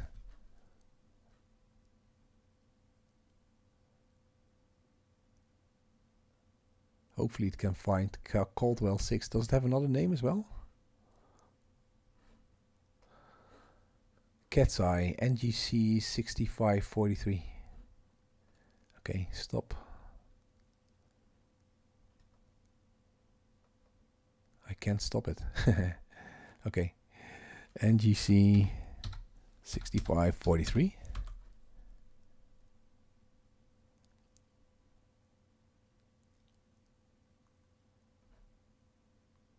Here we are. Cat's Eye Nebula, it's pretty small. tiny. It's this thing, I guess. Oh, it's small, small, small. All right. Let's see. PhD. Stop. Especially for Brody. Center now. Oh yeah, that's true.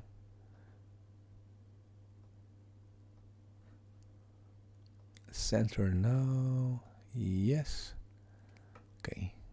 Here it goes. Let's hope we can see it. Let's see what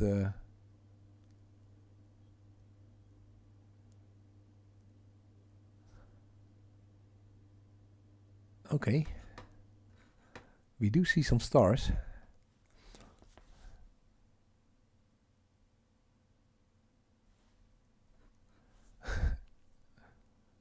So the plate matching works also fine with the AM5, as you can see.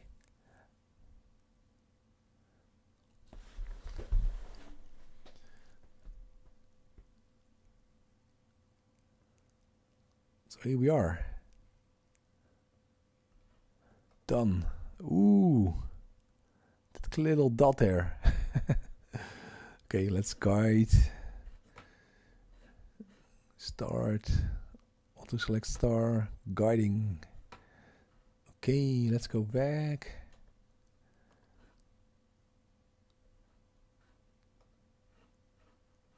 Okay.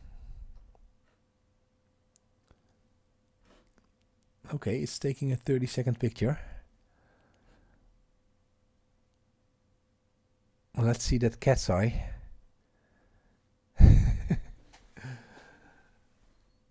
I wouldn't have gone for it, but maybe it's some nice unexpected picture comes out of it. The cat's eye nebula is pretty awesome, but yeah, that's what I was thinking. This is of course a blob. Oh, live stacking. I should put that on.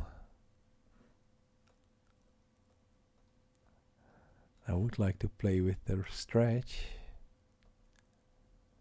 Yeah.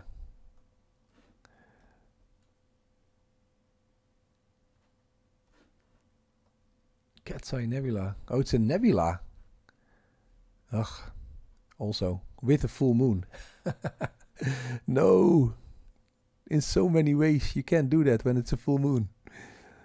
Oh, no. We're not getting anything. Sorry. So we have a almost full moon and then a nebula, and is it a broadband nebula? I think so. Oh, here we have it. Cat's eye. Nah, that is definitely not what you want to photograph, I think.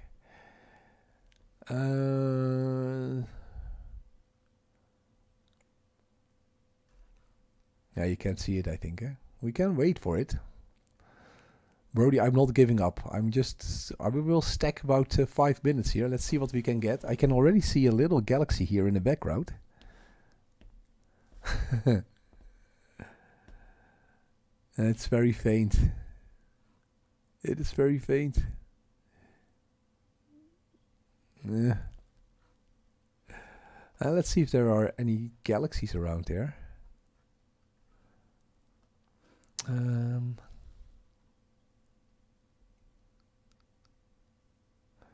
Let me check. I also wanted to check on the Sombrero galaxy. But I think that is also close to the moon. So there are no perfect galaxies tonight because the moon is so bright.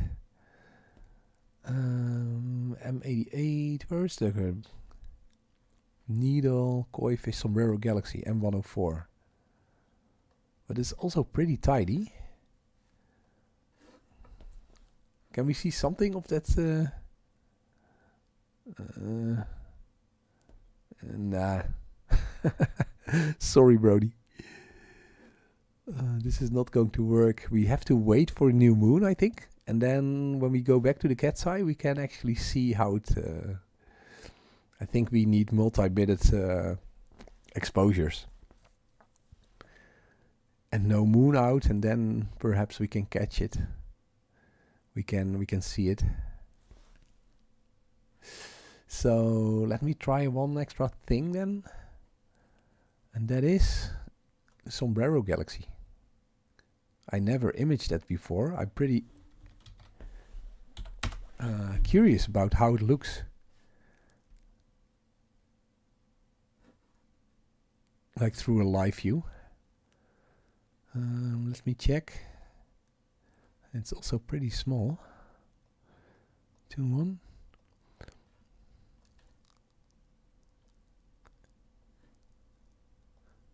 So create sequence. So Brody, one last look. Yeah, I see something. But I think you need, yeah, you need maybe, I don't know. I think multi-minute exposures here. Because it's a nebula. So let me close that. And let me do this. Center. Oh yeah. I always forget to reconnect. That's a bit of a hassle, switching between two programs. So why doesn't Sequence Generator Pro have a live stacking opportunity?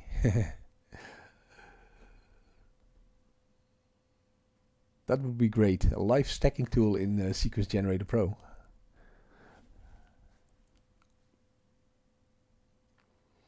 So here we are for the Sombrero Galaxy. Let's see if that's wise. Did find something.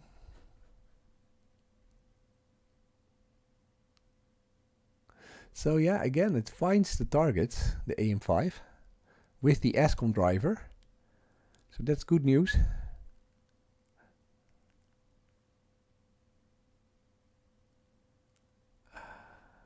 Okay, we're done. Yeah, we see something. That's always good. So let's go back to the live view of SharpCap. Let's take these 30-second pictures again. Is PhD2 tracking? No, it's not tracking. Auto select star. Track.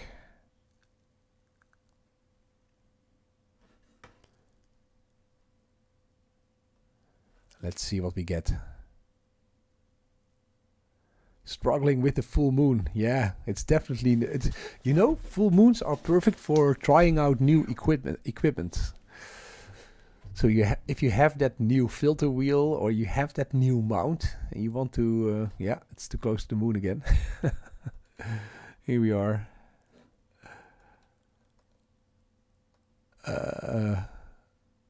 The moon rules. Oh, we can see it. We can see it here. Oh, it's pretty nice. It's also an edge on Galaxy. So this is one 30-second exposure. Let me stay with it for a couple of minutes here.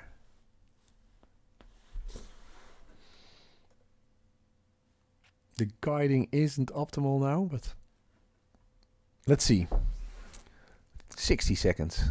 Yeah, we can see a little bit the sombrero. Do you see it? I'm on the jellyfish. The jellyfish. You know, in that's also a downside from Galaxy season. Is a lot of fun, and you have a lot of galaxies, globular clusters, but they are, of course, all of them. They are broadband targets. So if you want to image something like a narrowband nebula, you have to wait, in the northern hemisphere at least, you have to wait until May, something like that, when Cygnus is out again. So in the constellation Cygnus in the east, when it rises in the sky in May, then you have, of course, the North American nebula and Cygnus. When is it? Like what's the Sodder region, and the Veil Nebula. Those kind of targets are visible again in May. But from like February, March, April, you have these galaxies, which are also pretty cool.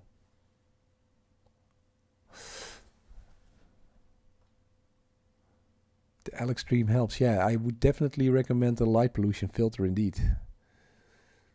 But if you use the light pollution filter on a galaxy, it always also blocks a little bit of the galaxy itself. Oops. We can see the Sombrero Galaxy. I like it.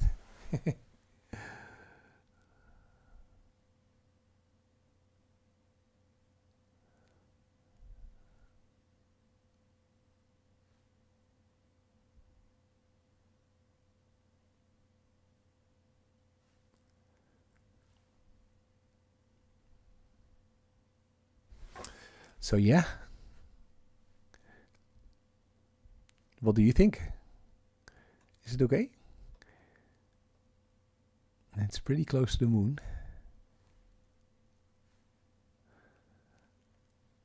And I'm sorry for all the whispering. We can zoom in a little bit, right?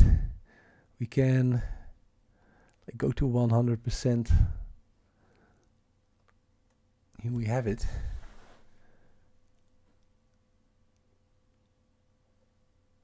So it does stack the frame, so I have to guide.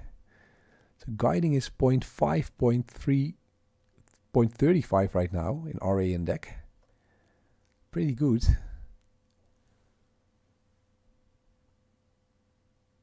Much vignette, yeah, of course, this is a stretched picture. Okay, Brody. Maybe I should give courses.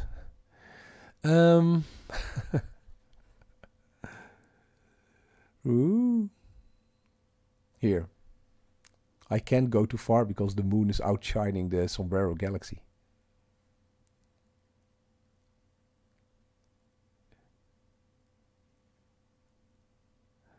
Rocket City Astro. Hello there. So are you imaging too? So I decided to set it up anyway. I know it's full moon, but almost full moon. But it has been so long, like almost a month. I think we had to wait for a month in the Netherlands to get clear skies, so I'm pretty happy with this. Just to be able to look at these distant galaxies.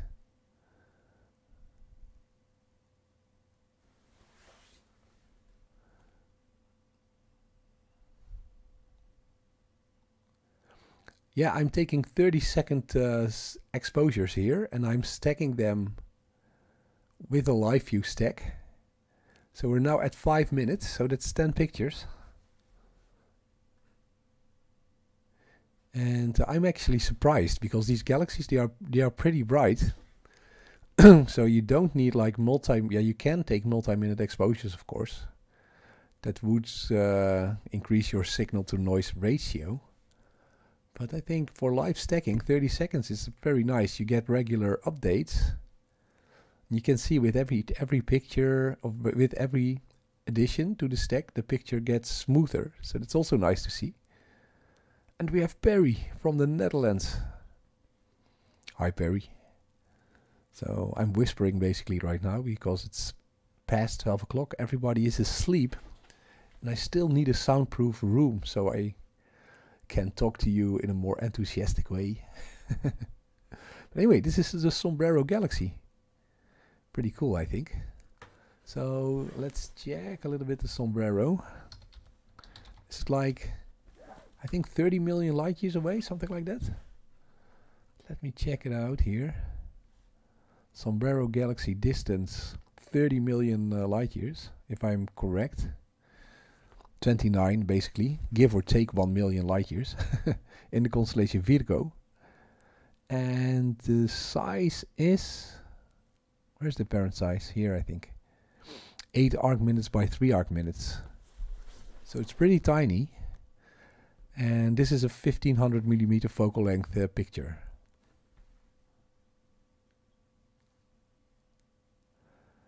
Yep.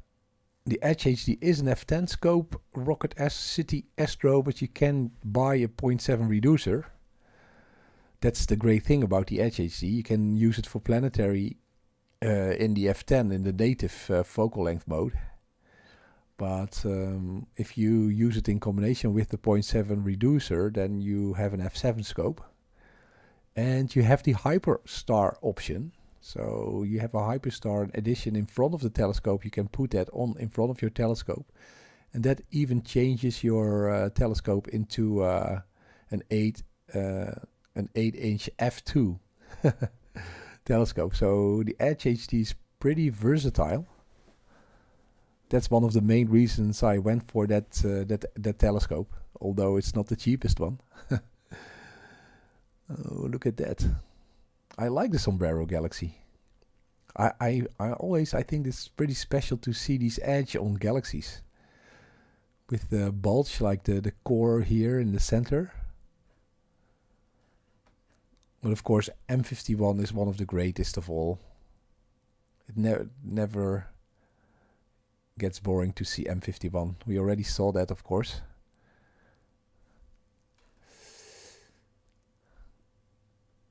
So, are there any other targets? So let's see. I have Croc's Eye Galaxy, Whale Galaxy, Koi Fish Galaxy, Waterbug Galaxy. Somebody mentioned that one. Sunflower Galaxy. Maybe that's a nice one. 12.5 by 7 arc minutes. I'm going to try that if you don't mind. M63. I'm going for M63. Okay. So we're going to say goodbye to the Sombrero here. Pretty nice. We have here, this is a 9-minute view of the Sombrero Galaxy. So 18 frames stacked. You can already see it quite nicely. Maybe add one more picture. Bloop, here it is. Didn't change a lot. Okay, so let's go to another target here. The Sunflower Galaxy. Anybody took a picture of the Sunflower Galaxy before? I never did. So that's M104. Let me see. Oh, what's happening here? All right. Let's put that right in the center. Create a sequence. Don't rotate. Oh, I did already do the M104. Seriously? Yeah, anyway. Oh, reconnect. And center.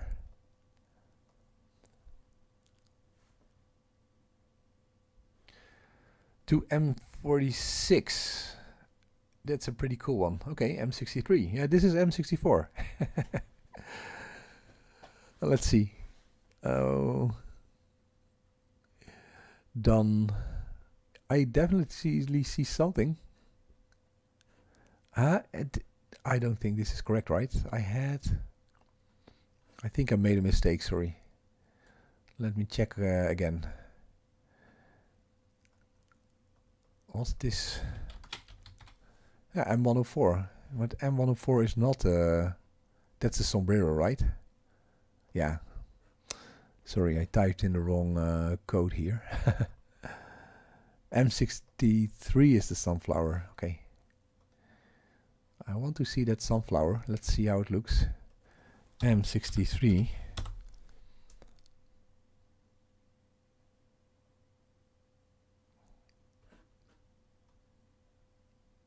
Kind of curious because I think it's not an edge on Galaxy. It's like a spiral Galaxy. We can see quite nicely. Like this would be the field of view. Looks good. Let's see what we get. M63. This one. Let's look at that sunflower.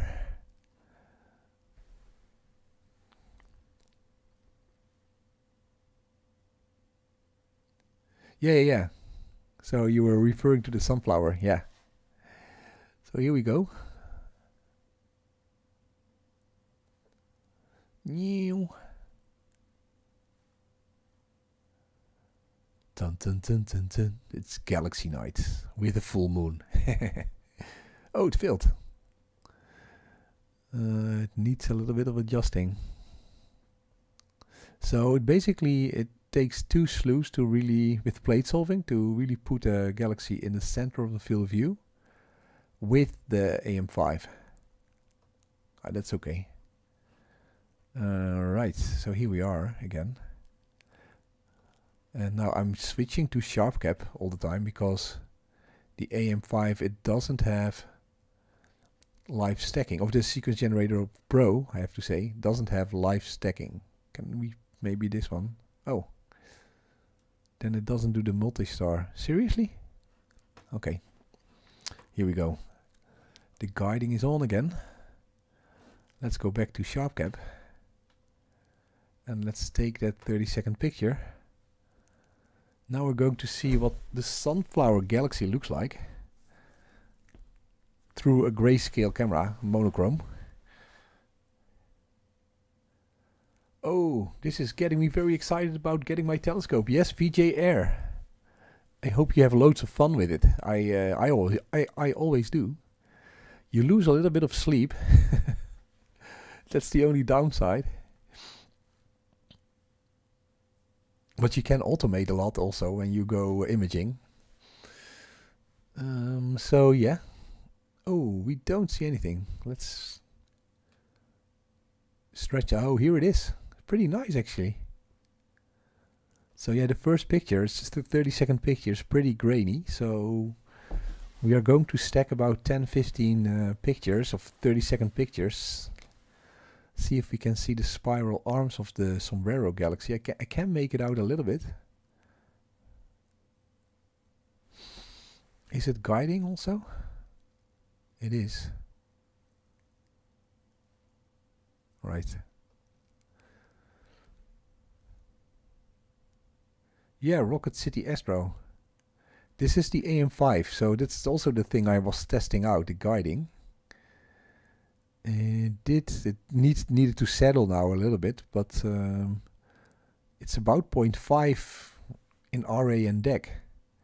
So I'm super happy about that. So I was looking for a lightweight mount that could actually track at sub-arc second accuracy, because with my current setup, the Edge HD 8-inch, I'm at a 1500 millimeters focal length, about 1500 millimeters. So I really need that 0.5, 0.6, or at least below 1 arc second per pixel accuracy, and it's guiding really well so far. So this is, I think, the 5th night I'm trying this mount, and I'm really happy with the results. So let's see. Yeah, it's getting a little bit clearer. And we did have a little, there's one picture that's a little bit vague. Come on, Sombrero Galaxy, give me a good view. It has these nice faint little swirls, like these spiral arms. They are pretty nice to see, I think, at least. But it's also pretty faint, so we need maybe 10 minutes or something. It's now 2 minutes and 30 seconds. The more money, the easier it is. Yeah. Yeah, Rocket City Astro, I don't know. I would say if you want a budget setup, you go for Newtonian, right? 8-inch Newtonian f5. I think that would be a good starting point. Or a really cheap, or not a really cheap, but maybe an extra a low dispersion, like an ED, not an apochromatic, but an ED refracted telescope.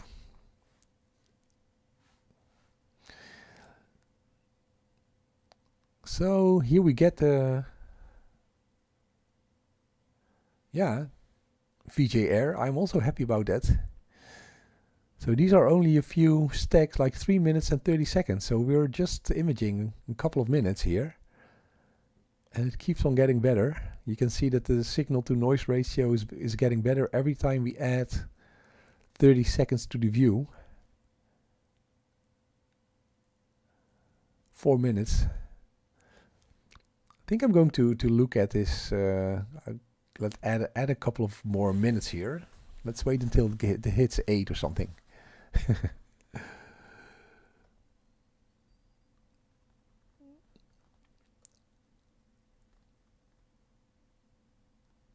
So it's giving you the splash top. You can see it actually, I think, huh? Yeah. Okay, when I do this, no. Okay.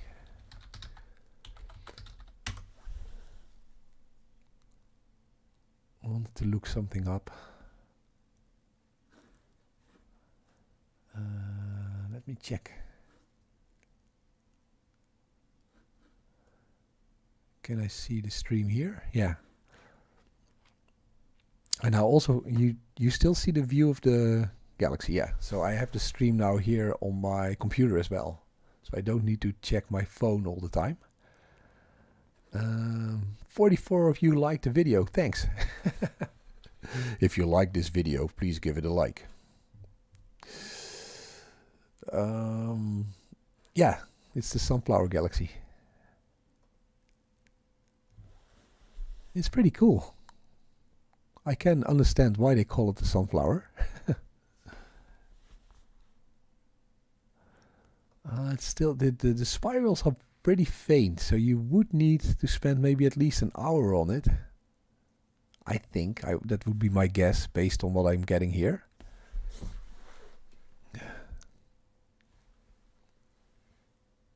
It has these lovely thin spiral arms.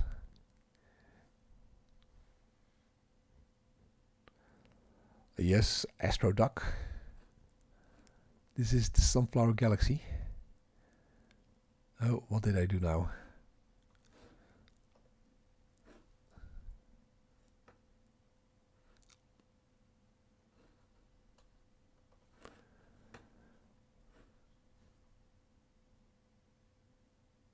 Nope. This is just a raw picture without any flats. Of course, I would use the flats to calibrate when I would stack the picture. Yeah, Bruce, I'm also surprised that the moon is not washing away the galaxies. Yeah.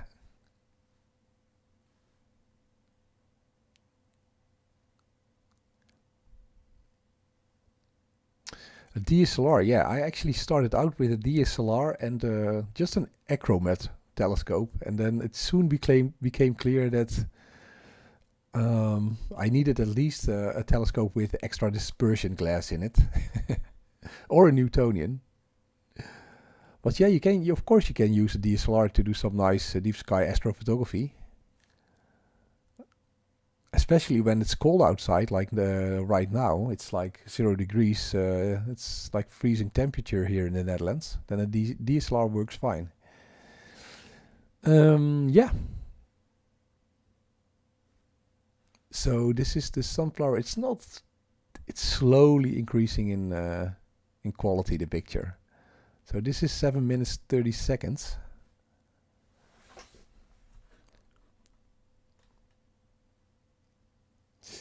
Yeah, it is nice.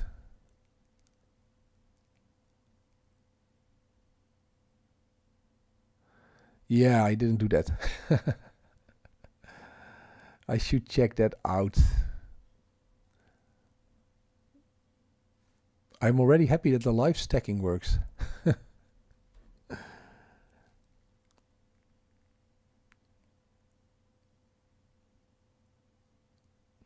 Yeah, narrowband is a problem because if you are imaging galaxies, you're imaging broadband targets. So when you use broadband or narrowband filters on a galaxy, you can only use the H alpha. You can use every filter, but the H alpha will give you the nice hydrogen nebulas in the galaxy, but the rest of the galaxy will be not visible because it's a color target. It's a broadband RGB target. It's emitting light on all the wavelengths of the visible light spectrum. So you can better use, if you have light pollution, you can better use a light pollution filter.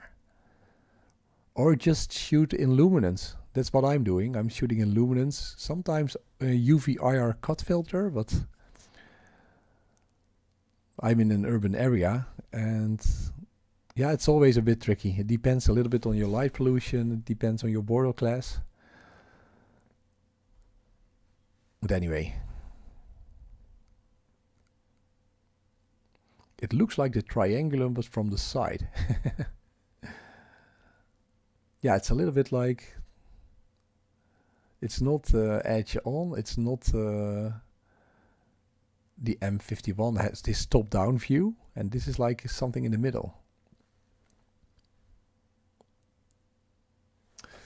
Pretty nice.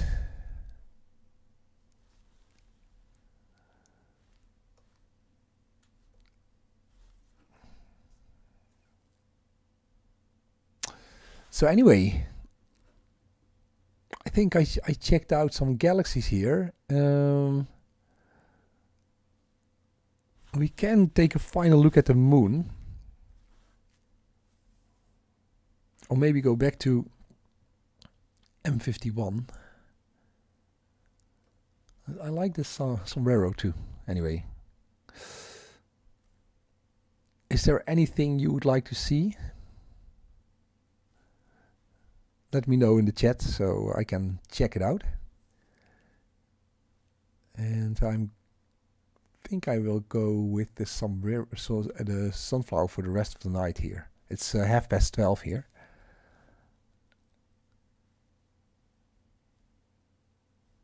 I don't like sharp caps processing. Okay. This is one of the first times I'm using it. So far it seems to work.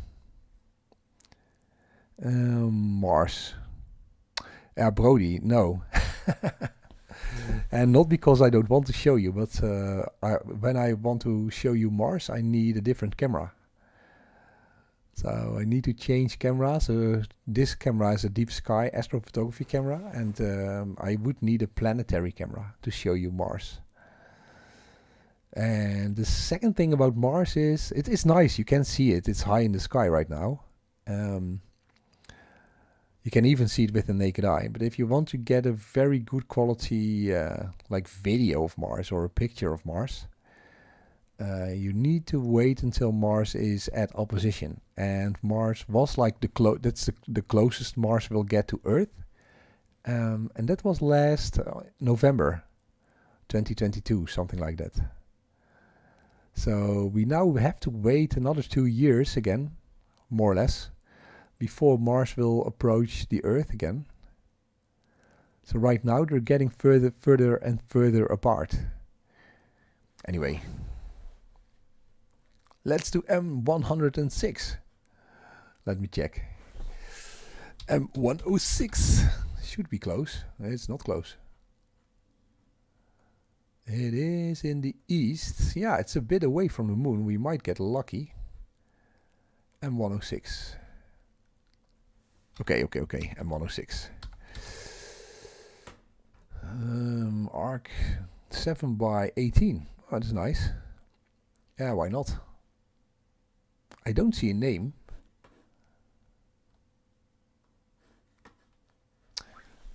Okay, M106 it is. M106. Let's check it out. Let's stop the guiding. What was the guiding actually? Let's check it. 0.6, 0.7.6. Right.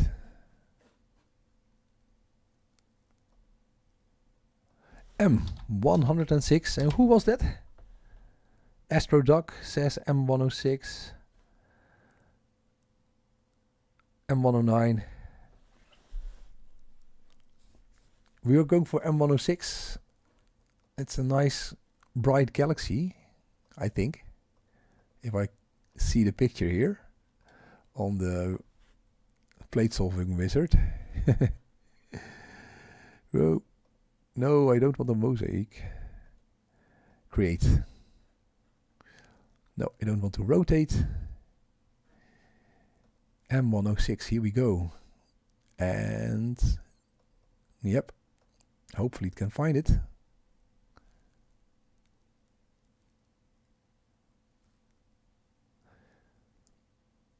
So again, sorry for the whispering. Everybody is asleep. I have to keep quiet because otherwise I will get in trouble. I need a soundproof room where I can shout and be happy at night. Yeah. Here we go. It found M106, so that's good. Oh, it's pretty bright. Here we go again. Let's go for the PhD2 tracking. Guiding, I mean. Yeah, no, it's not good. Wait. Choose another star. That's better. Alright. Let's go back to the live stacking. I do like live stacking.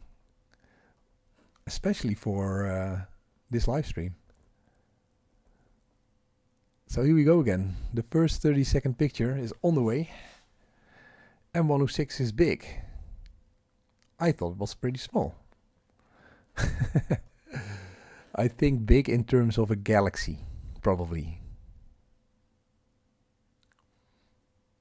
So we can check. I thought I saw like 20 arc minutes or something like that. So 20 arc minutes it is less than the moon. So the moon is 30 arc minutes.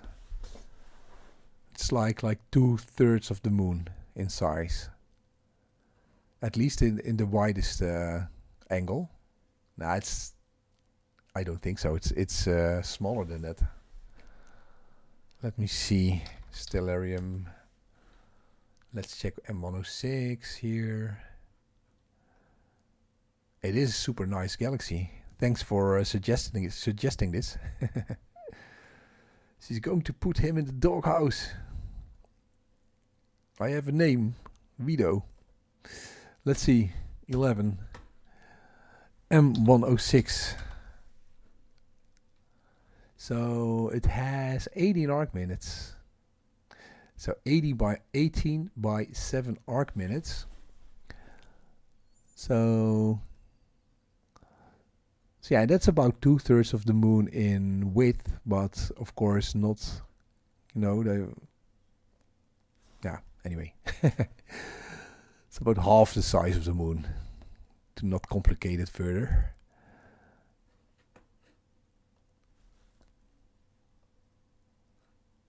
So pretty nice here. This is 3 pictures, 90 seconds, and you can clearly see the galaxy here. Yeah, it's definitely a good one.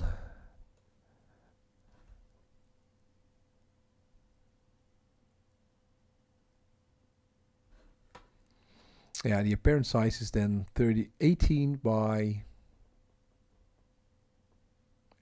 7 arc minutes.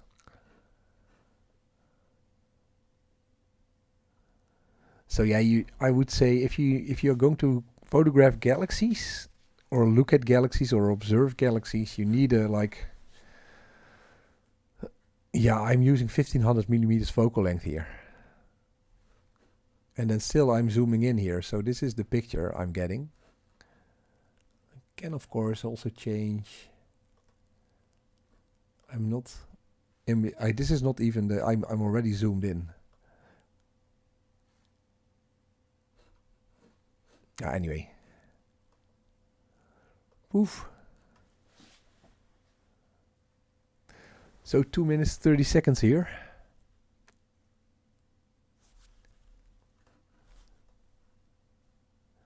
And the guiding is 0.3 arc seconds here. So that is very good. Super nice.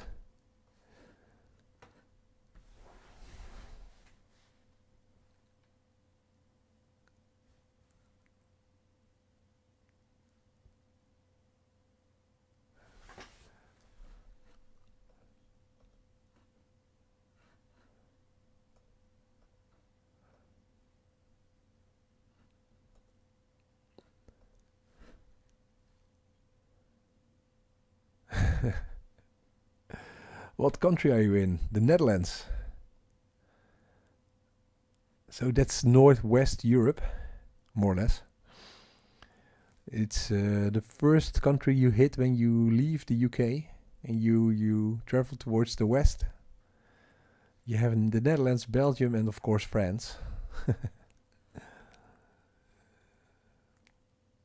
We're actually below sea level, our country.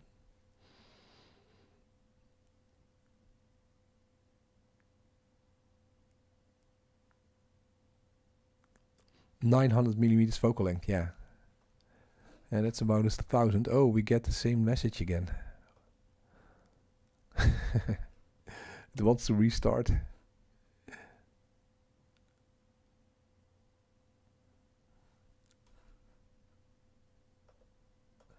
So guys, it's 1:30 for me, or 12:30. I'm going to call it a night. I think I will stay with this target and do some RGB imaging. I think it's too bright because the moon is out. But I will give it a go. And here, do you see the guiding? Yeah, you see. So right now it's 0.6. It did some correction here.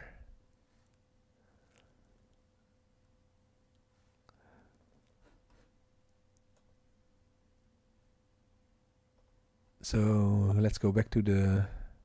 So this is a 5-minute view. Pretty nice.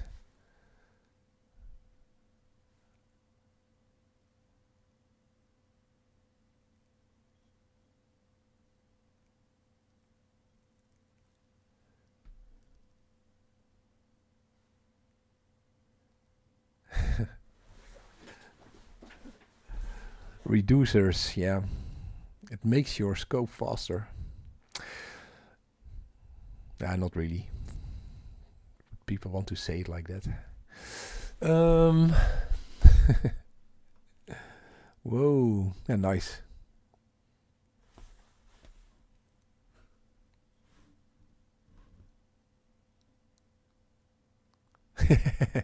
AstroDoc, thanks. It's definitely a good target. M106. Does it have a name? I'm checking if it has a name. Let me check. Oh, M106. I don't see it.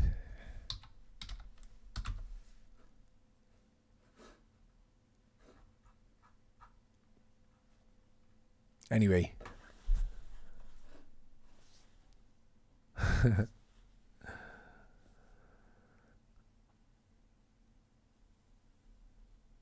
Yeah, it's a planetary camera, Rocket City Astro.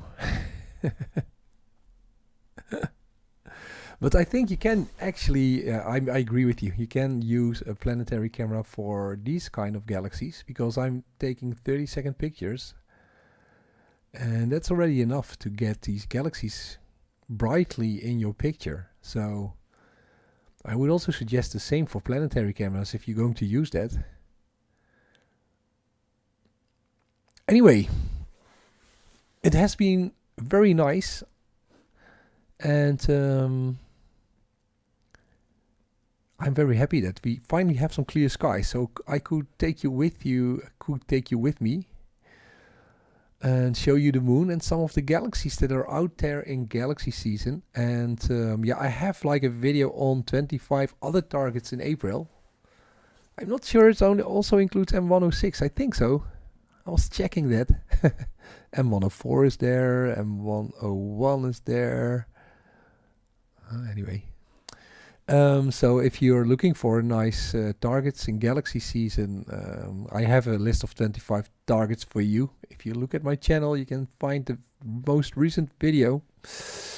And of course, if you don't have a telescope, there are still plenty of nice things to watch in April 2023. We have Venus in the western evening sky.